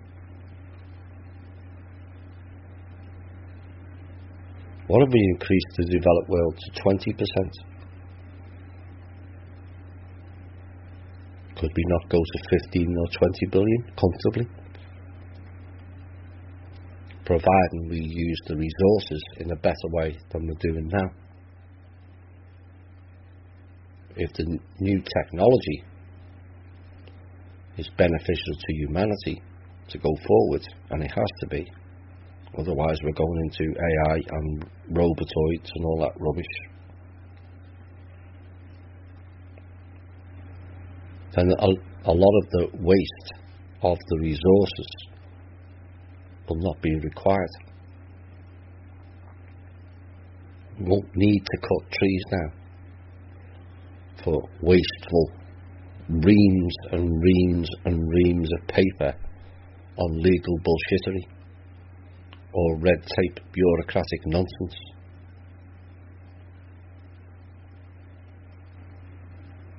That can all end with a little bit of thinking.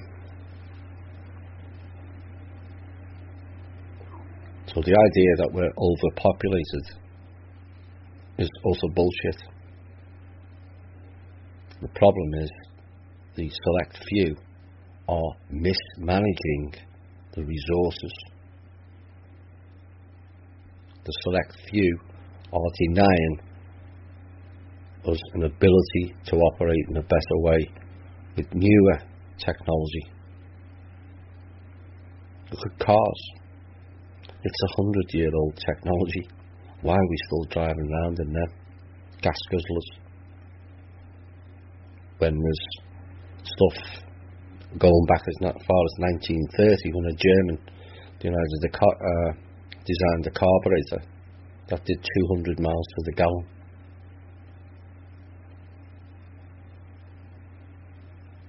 So it's not a case of let's get rid of oil. You can phase it out.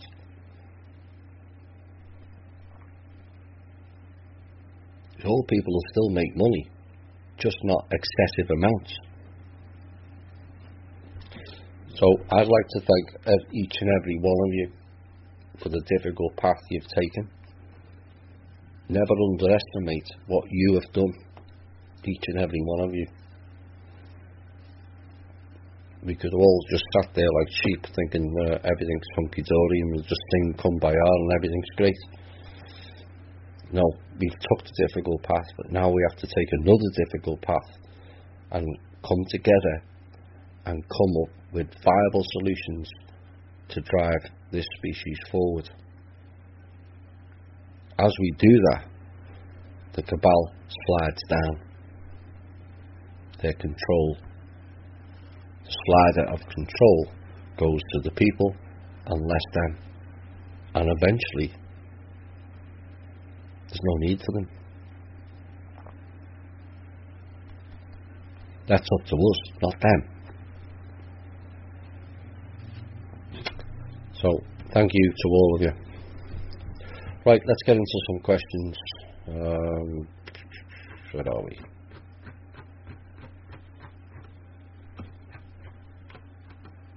Chemtrails. I'm not going to answer chemtrails questions anymore. I must have answered that about 200 times. It ends when we come up with viable solutions. So, I'm not answering chemtrail questions anymore. I think people have listened to enough shows to know the answers by now. Kosher seals that appear on most or all of our food products being a tax we pay to the cabal in secret. I'm not so sure that's the case, but it is. I don't know the exact purpose of it, to be quite honest, but to me, looking at it, it smacks of elitism. The chosen people, remember, and so the chosen people only have the chosen food, which I don't like. I never have done. But for those who are observant of the kosher seals, you'll notice they're all encircled or boxed. Think about that. A closed system.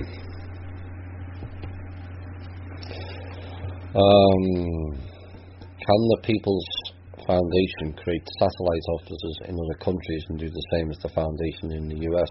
This was, and still is, as far as I know, the general purpose. Some countries have already received money from the trust. Certain African countries and certain tribal groups in different parts of the world, to create a better way of life for their people, as long as they're free of certain cabal influences, which was double checked and triple checked as far as I know. So eventually there'll be funds going out to every country. It's not just about America. You know, this one was set up because, unfortunately, America's the worst off in certain aspects, not compared to other countries, but given the people have had more of their money raped off them than any other nation on the planet, including Africa, when you add it all up, the income tax, etc., etc., and all our money that should have gone into improving people's lives has gone on weaponry and policing the world and foreign bases, all provided for by the American people. So that's why I was asked to set up one in America. I have also asked, can I have an involvement in one in Ireland, which I will hand over total control to the OYM lads if it comes off, and also one in the UK, although I might have a problem with the name People's Club trade the copyright and trademark name, but given I'm an Evertonian who are known as the People's Club, that's where the term came from, if I speak to some of the chairman, maybe he'll let me run it in the UK. So hopefully sooner rather than later we can actually get this one up and running. As of yet, unfortunately, the funds can't be released because the theft is still ongoing, or the attempted theft is still ongoing, and so any large amounts like that will just get swooped.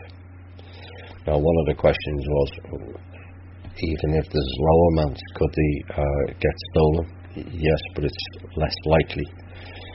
The likelihood is the first batch of funds into the People's Club that comes from the trust will number in the millions, not in the hundreds or the thousands. And so you can see why it becomes an issue, and also see why certain individuals, cabal, big name cabal, are trying to block that funds being released. They know that the people, if they're led in the right way of caring and sharing, will not need them any longer. That's basically what we're trying to do.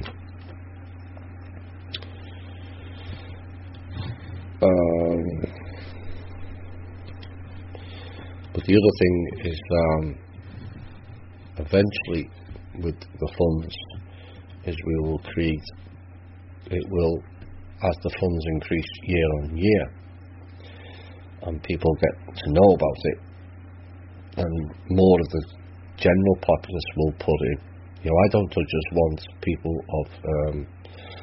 who listen to the show or take part in the Th&I page to donate. The idea is for you to go out to your friends and family and get them to donate. Otherwise it's not going to expand the way we want it to go. We've got 2 million a month where we can put to better use for and by the people. We can do an awful lot. If we got 20 million, even better. We can erase credit card debt, or a whole heap of ideas that the people can come up with. It's your money, it's not mine. So jobs will also be created. Myself and the other two directors, Mark Lacasse and Holly Peterson, can't be everywhere at once. So we will need help. So, roll on the funds is what I say. The Paris Climate Change Treaty is not a treaty but an agreement, since the parties to it are not sovereign, as you stated. Yep, that is correct. They changed the name, went from treaty to an agreement, because a non-sovereign, which the UN are a non-sovereign, cannot sign treaties. Now, this person goes on to say the martial law treaty was, it seems, a treaty. I don't know whether that's correct or not. Who decided whether that's correct or not? Next question: who decided the Draco was sovereign? They did. They ran the trust originally.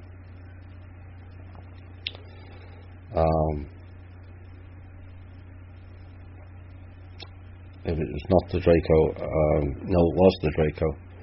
And is it possible their behaviour showed adherence to Prime Directive? Well, the Draco, like some of the clans in the Cabal who are copying the Draco way, think they're above and beyond all law,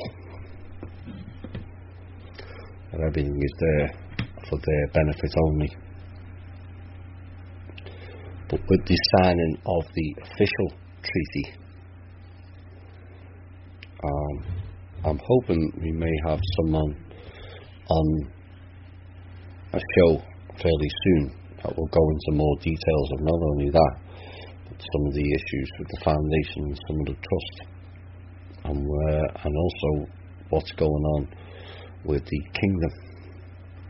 I know some people are asking questions. I've declined to answer certain ones for safety reasons, because of the fun and games that's going on and the attacks that's ongoing on those people. They don't like you fighting back, some of them. My 11-year-old grandson asked me about the Illuminati. I asked him, where did you hear about this? And he said, all the kids are talking about it at school. I was shocked that he knew so much. I'm not. Because the kids will lead the way. That's why they're here. There was a lot of different children who were introduced here after 2000. Their frequencies are different, their DNA is different. And whatever you do, keep them off Ritalin.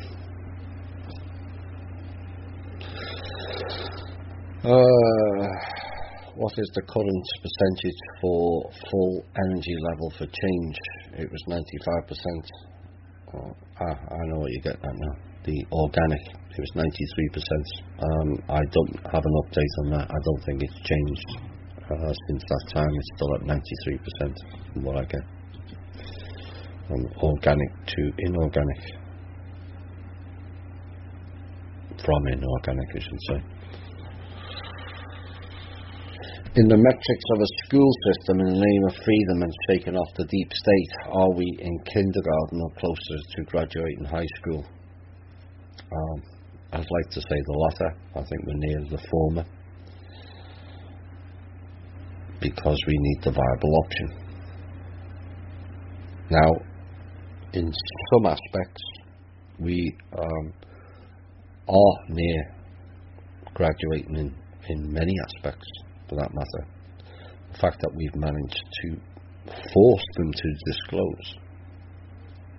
And some people will argue that they can't be forced, but they've been forced into disclosing because of the volume of people saying, you're lying, tell the truth. That's how it works. Now the problem we have here is a long-standing one, and something I've been burbling on repeatedly for the last 20 months since Trump put his name forward, and I said it was a complete waste of time. Whether he's got connections with Israel or the Zionists is irrelevant. Whether Trump is good or bad, again, is irrelevant when you have the control system of 39 layers of secrecy operating above him. Or here, for that matter, whoever gets in. You know, you can put me in there tomorrow, and I come up with all these ideas of how to be beneficial to humanity. But with 39 layers of secrecy, I haven't got a chance. You haven't got a chance. Anyone listening? And the biggest thing Trump can do, and it only takes a stroke of a pen, is to wipe out those 39 layers of secrecy by bringing it all down to the presidential level. And if they don't like it, they know where the door is. So Trump, if he's really the man of the people, like he kept saying during the build-up to the election, he, as it stands now to me, given people seem to be making decisions around him, needs to grow a set of balls and turn around and say, I'm the president and I'm wiping out that secrecy, all of it, and I want all the files. Oops.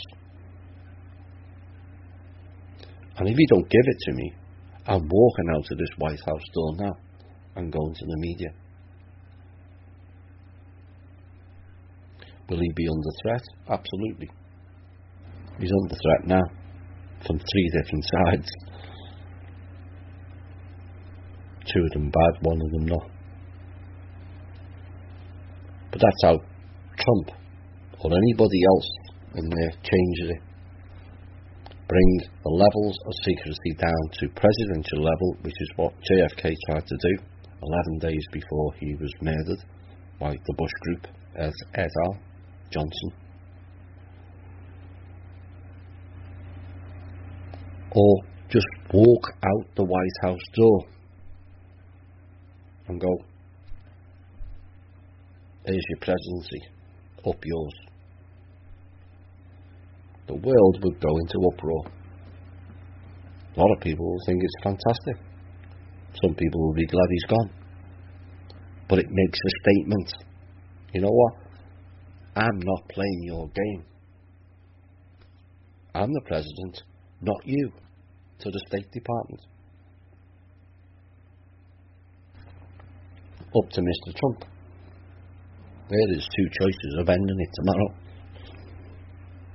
Drop the secrecy down, and they don't agree to it, just walk out the White House and say, you can stick your presidency where the sun don't shine. The media would go into complete uproar, and Mr. Trump would get more support than he's got now, because he's basically told the system, up yours.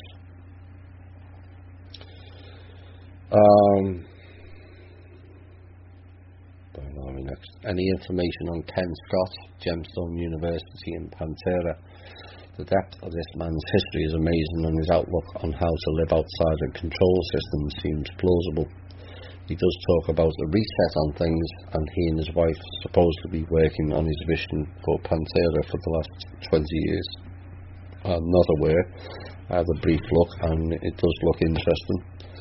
We need more people who think differently on how we make the changes, not counteract theirs. We make our own changes. As we make our changes, theirs fall away.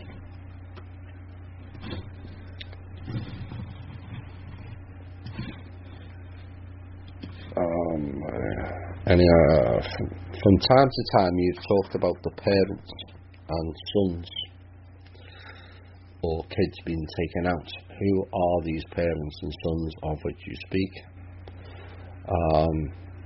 And what was their role on things here on earth?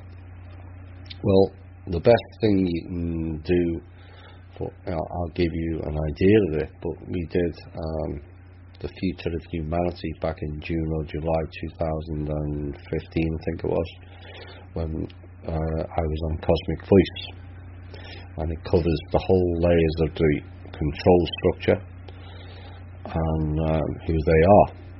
Now basically the parents were created by the Draco and others. It was like humanity 1.0.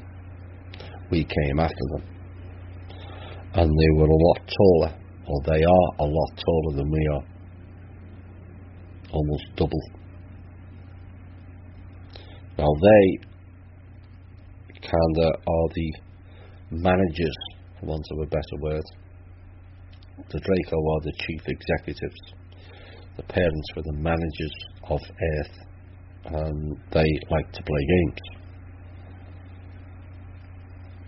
Now, as the information started filtering through the ranks of the control system, Draco, parents, covens, Illuminati, and then the secret societies further down, that they would all of them had been lied to. Things started to change. Some of the parents returned to source. There are only 2 out of 21 parents left. 13 parents were head of the 13 covens, and there was another 8 different parents. It's down to 2, and they are twins, females, and both of them are completely insane. They can't handle the frequencies. Some of them were in stasis for a while. But the message that I got from Shane is the parents are no longer going to interfere in the way that they have done in the past. So the example he gave was the maze of which all the people are in. The people have to walk out of the maze themselves. What the parents were doing was moving the walls as we were moving out. So that's the analogy he gave of the parents. Now the sons that were mentioned are to do with Anu and the Marduk and Enki and Enlil. Particularly the Marduk person.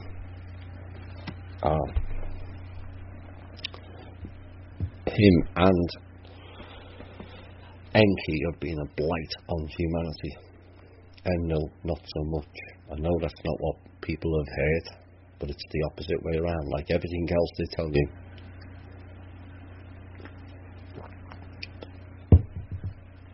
And so this has been a power structure for the Anunnaki, which the Draco are part of, but not are the Anunnaki. Anunnaki is a group of, like a broad speak, of a group of different races. And not all of them are reptilian either. Some of them are avian, and some of them are humanoid, as you will see by the hieroglyphs. They're all there, including the cat people. You know my opinion on them. So, in the ancient scriptures and tablets, it described what was going on, where there was a battle between the siblings of Anu. Of course, Anu wasn't the real controller, it was Alulu. But Anu took him out, which didn't go down too well on his home planet. So then the siblings started fighting over regions of the earth. And Marduk had a bit of a hissy fit because he wasn't given region 1. He thought he was next in line and entitled to have the main region, which is the Middle East. Israel, as it's now known. It never existed as Israel then. Israel came into being in 1946 for the first time. Certainly wasn't around 2,000, 3,000 or 6,000 years ago. And so Anu then banished Marduk to one of the islands. But he came back and wreaked havoc, not only on the people, but also on his family. And those wars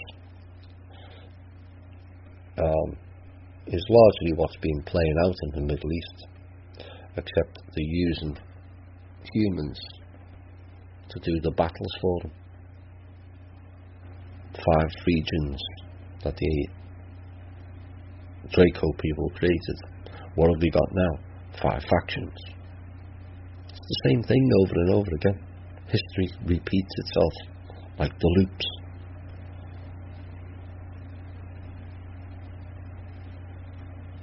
Now Anu has seen the error of the ways, as far as I know.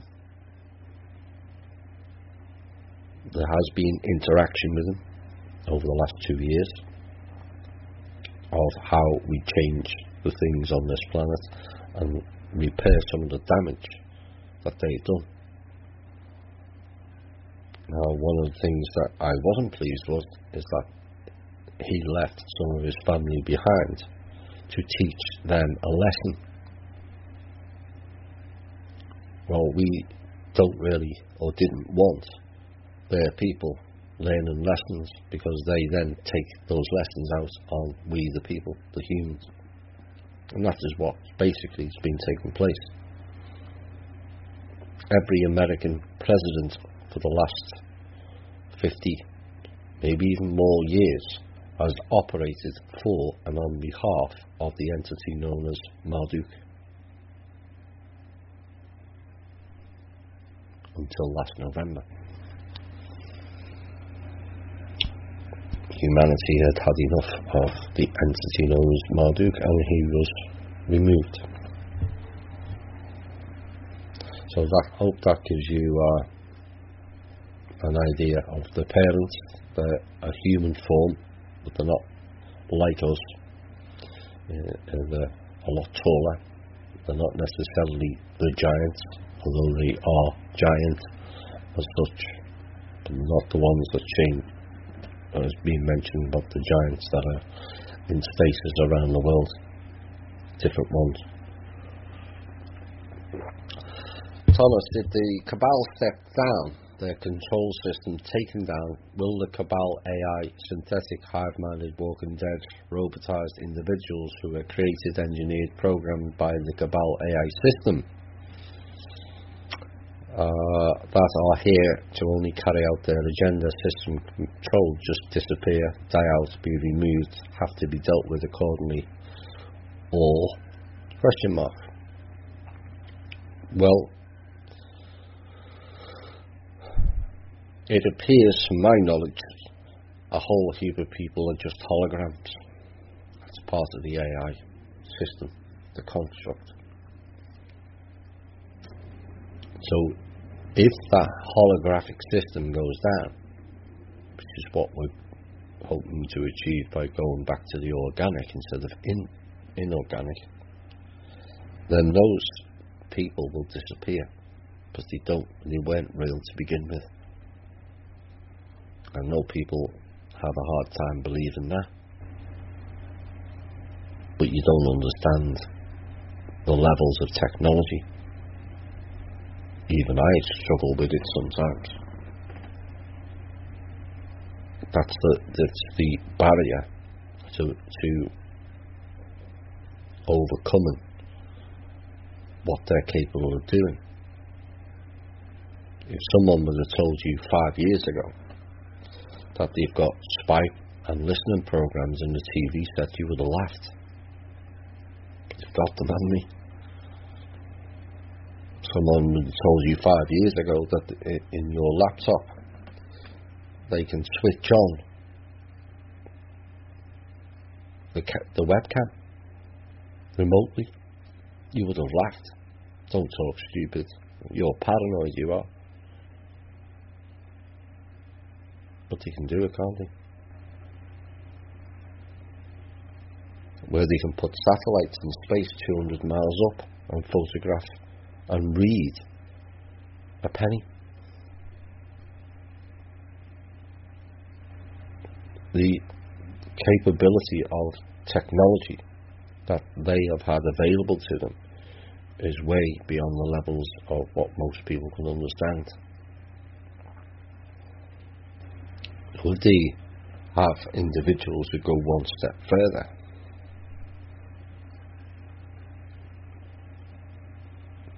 And program the AI against us? You can create all kinds of illusion. Trick of the eye, as they say. The sleight of hand. It's how the card tricksters. How did he pull out that particular card that you picked out? Well, it's a trick. Now imagine that from a being who's advanced maybe 500,000 years, maybe 1,000,000 years ahead of us.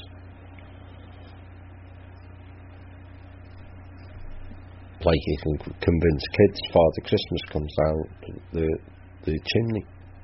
Kids will believe it because that's what you've told them. It's not the truth, is it? It's likely some burglar. But yet we have to start realizing the levels of technology. They're way beyond what our scientists understand or even can contemplate or to grasp. I was reading Mirror of My Soul, Levashoff, currently. And he worked with the scientists. He was a physicist, biologist, very clever man outside of his accessing the abilities that everyone has. They're told to believe in a certain thing, that the universe is static. So every scientist, mathematician puzzle is based on that, when none of it's static. It's all moving, it's all flexible, like a frequency wave, when in harmony. Like scientists will tell you they can't observe 95% of the universe. No, because they can't understand it. Because they're limited in their thinking.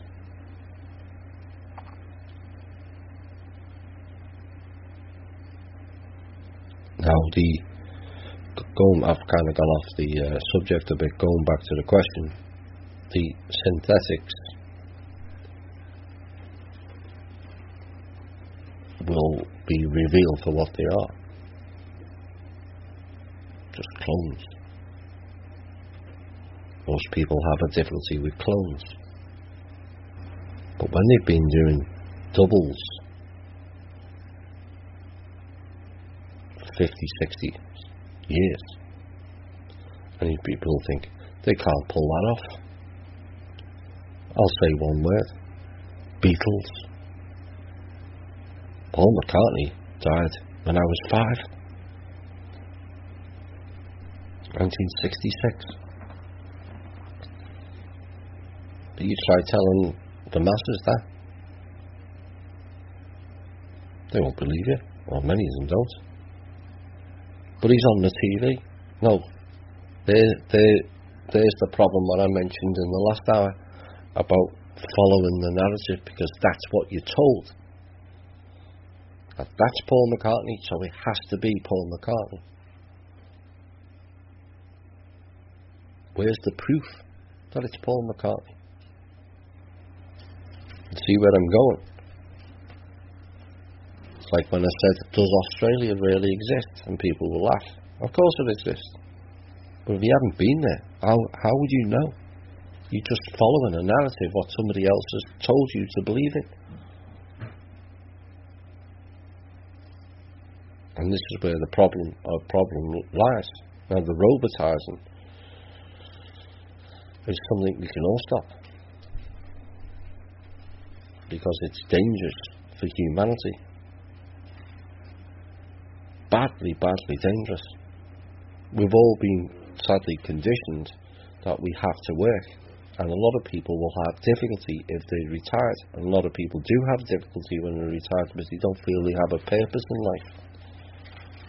Well, suddenly, if millions of us are going to be out of work because of robots, what are we going to do?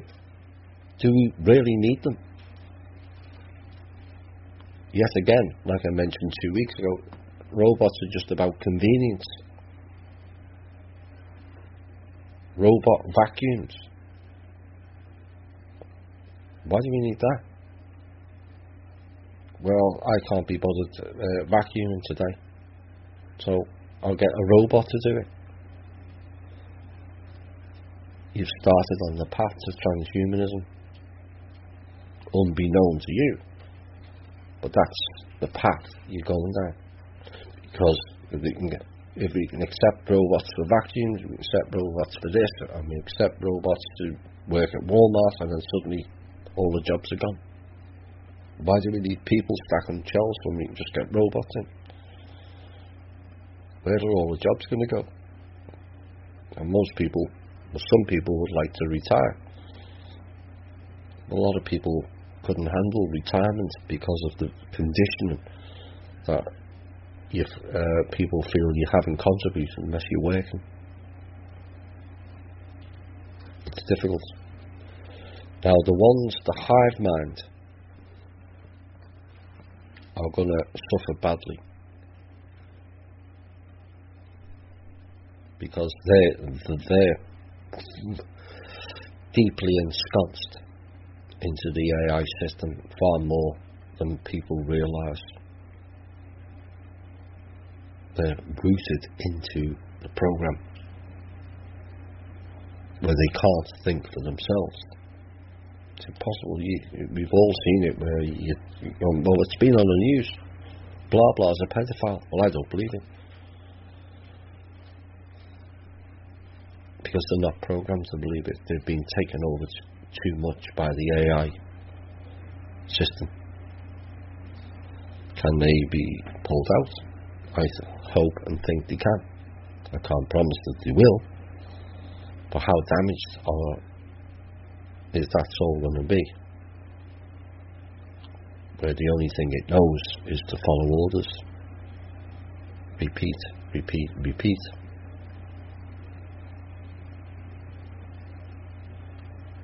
Time will tell.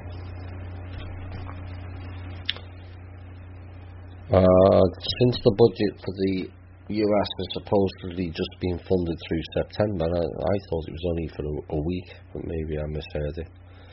Does that mean the fun and games will continue on to the end of the year? I can't see there not being some fairly high level event before summer is out. The elastic band is way too tight and something is going to snap. What that is debatable at this point. It could be the financial could just totally collapse. I'm not going to sprout fear, but the financial situation is desperate and has been for a number of months, and we're just swilling the same bits of paper around. Eventually they're going to either have to step down and seek help, which means they'll have to come and negotiate with the trust people.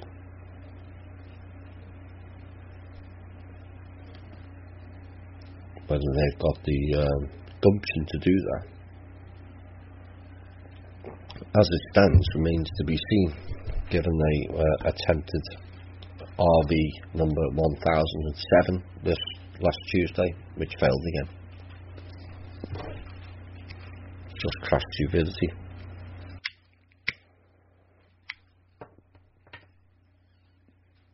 Next question.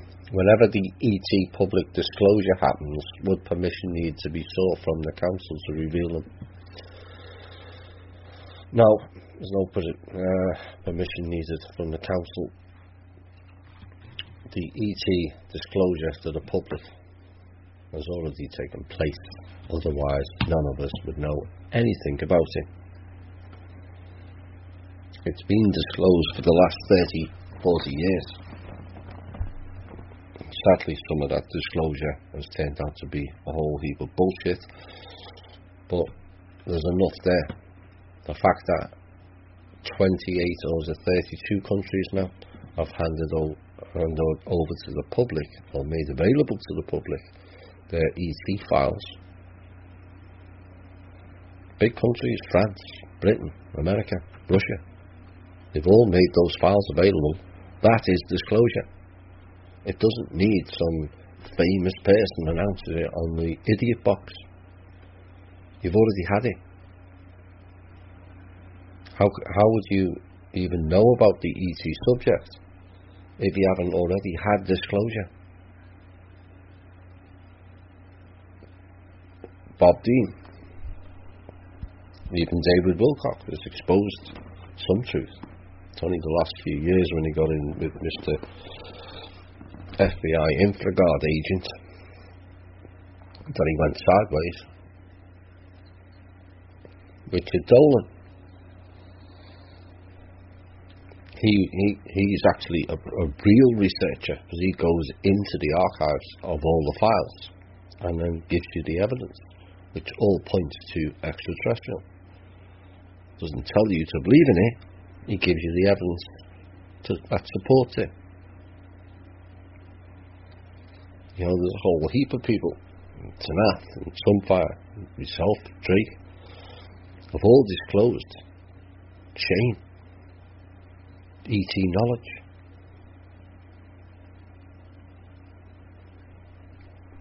But people are always waiting for an extra confirmation. It's an insecurity in ourselves that we all have to overcome. There's people, like I've said on this show before, who have met ETs, experienced them. Some have been pleasant, most haven't. And they're asking me when they're going to get disclosure. You've already had it. And this is why, from an overview point of view, some of the cabal think we're not ready, because they could turn around and go, well, we've already told them. We've released all the files, CIA files, FBI files. They've all been released, telling you the interactions with ETs. Why are they still asking for disclosure when we've already given them it? What does that make us look? We have to stop that. We've had disclosure.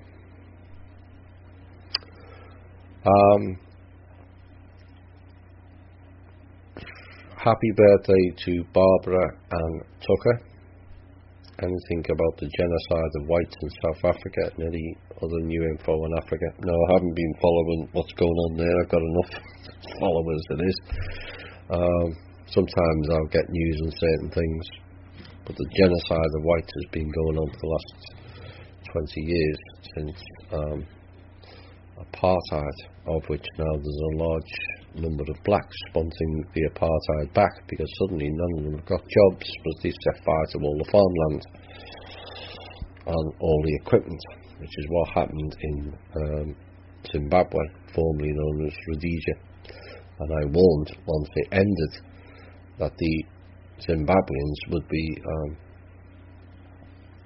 in a famine and starvation within 12 months, and that's exactly what took place. There is another example of the people gaining their control back and not having an idea of what they're going to do once they remove the so-called whites. Now, I'm not saying for 1 minute that some of the behaviour, well, not some, a lot of the behaviour of the whites in South Africa was appalling. No question of that. But what they did provide was a structure. Could they have treated blacks better? Absolutely. It's disgusting the way they treated some of them. There's no need for it. But there's a lot of negative ETs in Africa that people are unaware of that are calling the shots to the black people. Again, interference. And there needed to not blacks take over whites. There needed to be a balance. Some of the ways the cabal do things are very clever. We could use some of that cleverness in a better light rather than just trampling on people. Some of the ways of the people that are absolutely just as bad as the cabal. We don't need that either, those extremes. We need the better part of the people to step forward, and the better part, or the cleverer ideas and structure that the cabal have created for themselves to be done in a beneficial way. And that's what really needed to happen in Africa. And unfortunately the blacks went in, they trashed all the white people's land and homes and butchered them and burnt all the farmland. And then suddenly 12 months later they realised they've got no food because they burned it all. They destroyed all the white people's farm tractors. Stupid.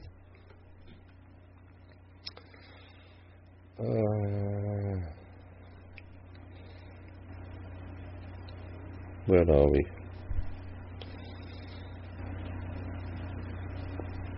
whatever happened to the giant trees and the silica trees? They were all cut down.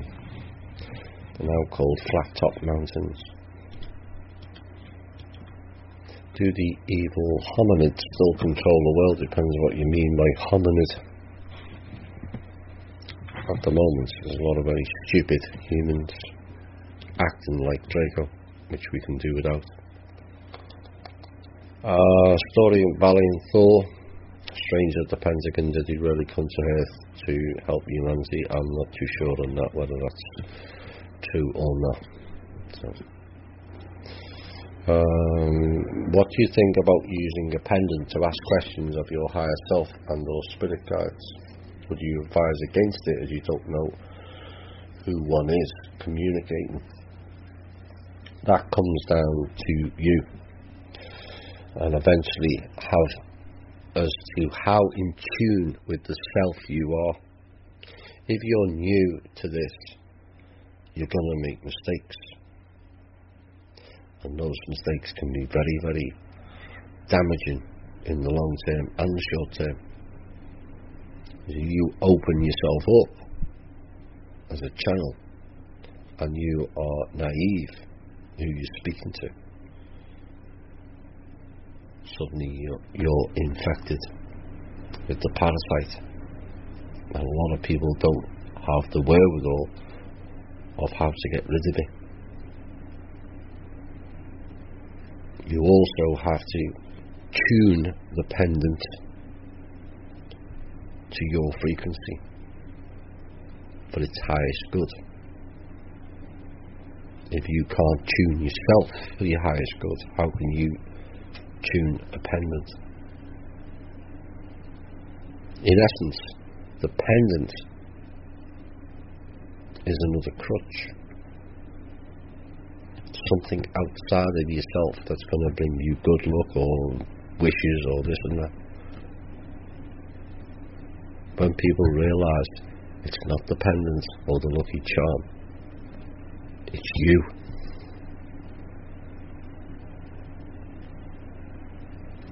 That is the biggest lie in history, that we're not the highest form of creation. We've just forgotten. So we look for magic stones and pendants and all kinds of lucky charms,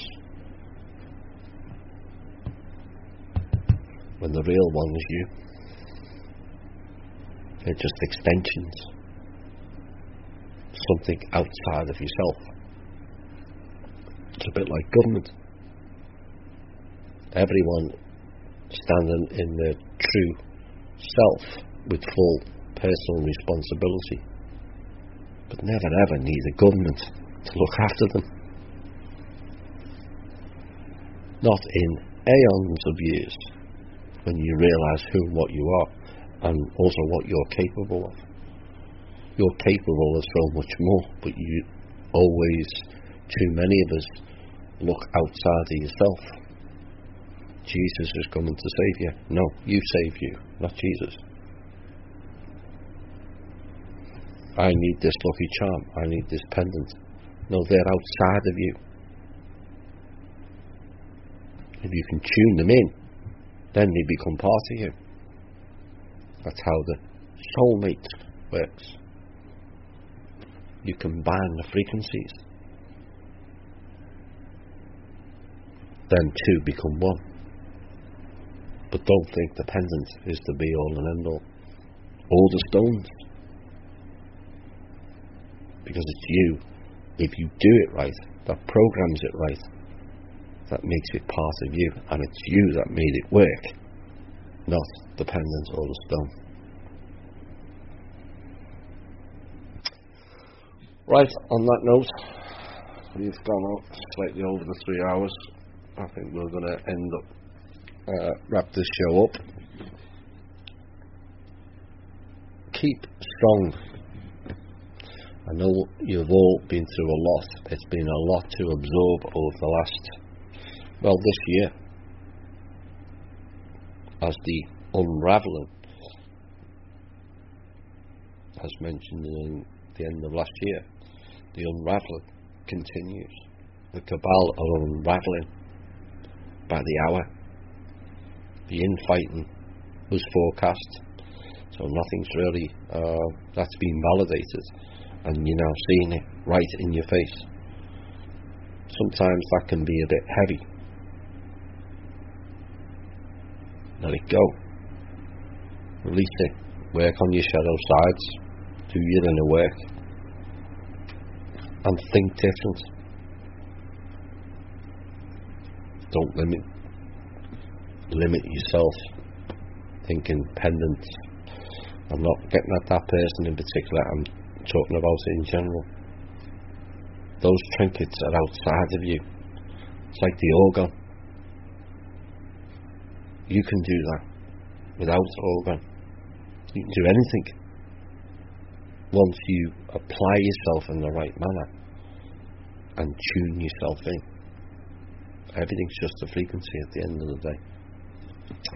Right, if you lead life in love and care, you will prevail. If you lead life in fear and anger, you will fail. Feel free for you to be the person you wish to be, not the person who conforms to what others want them to be. You are a multi-dimensional being operating simultaneously on many levels. You are not here to conform.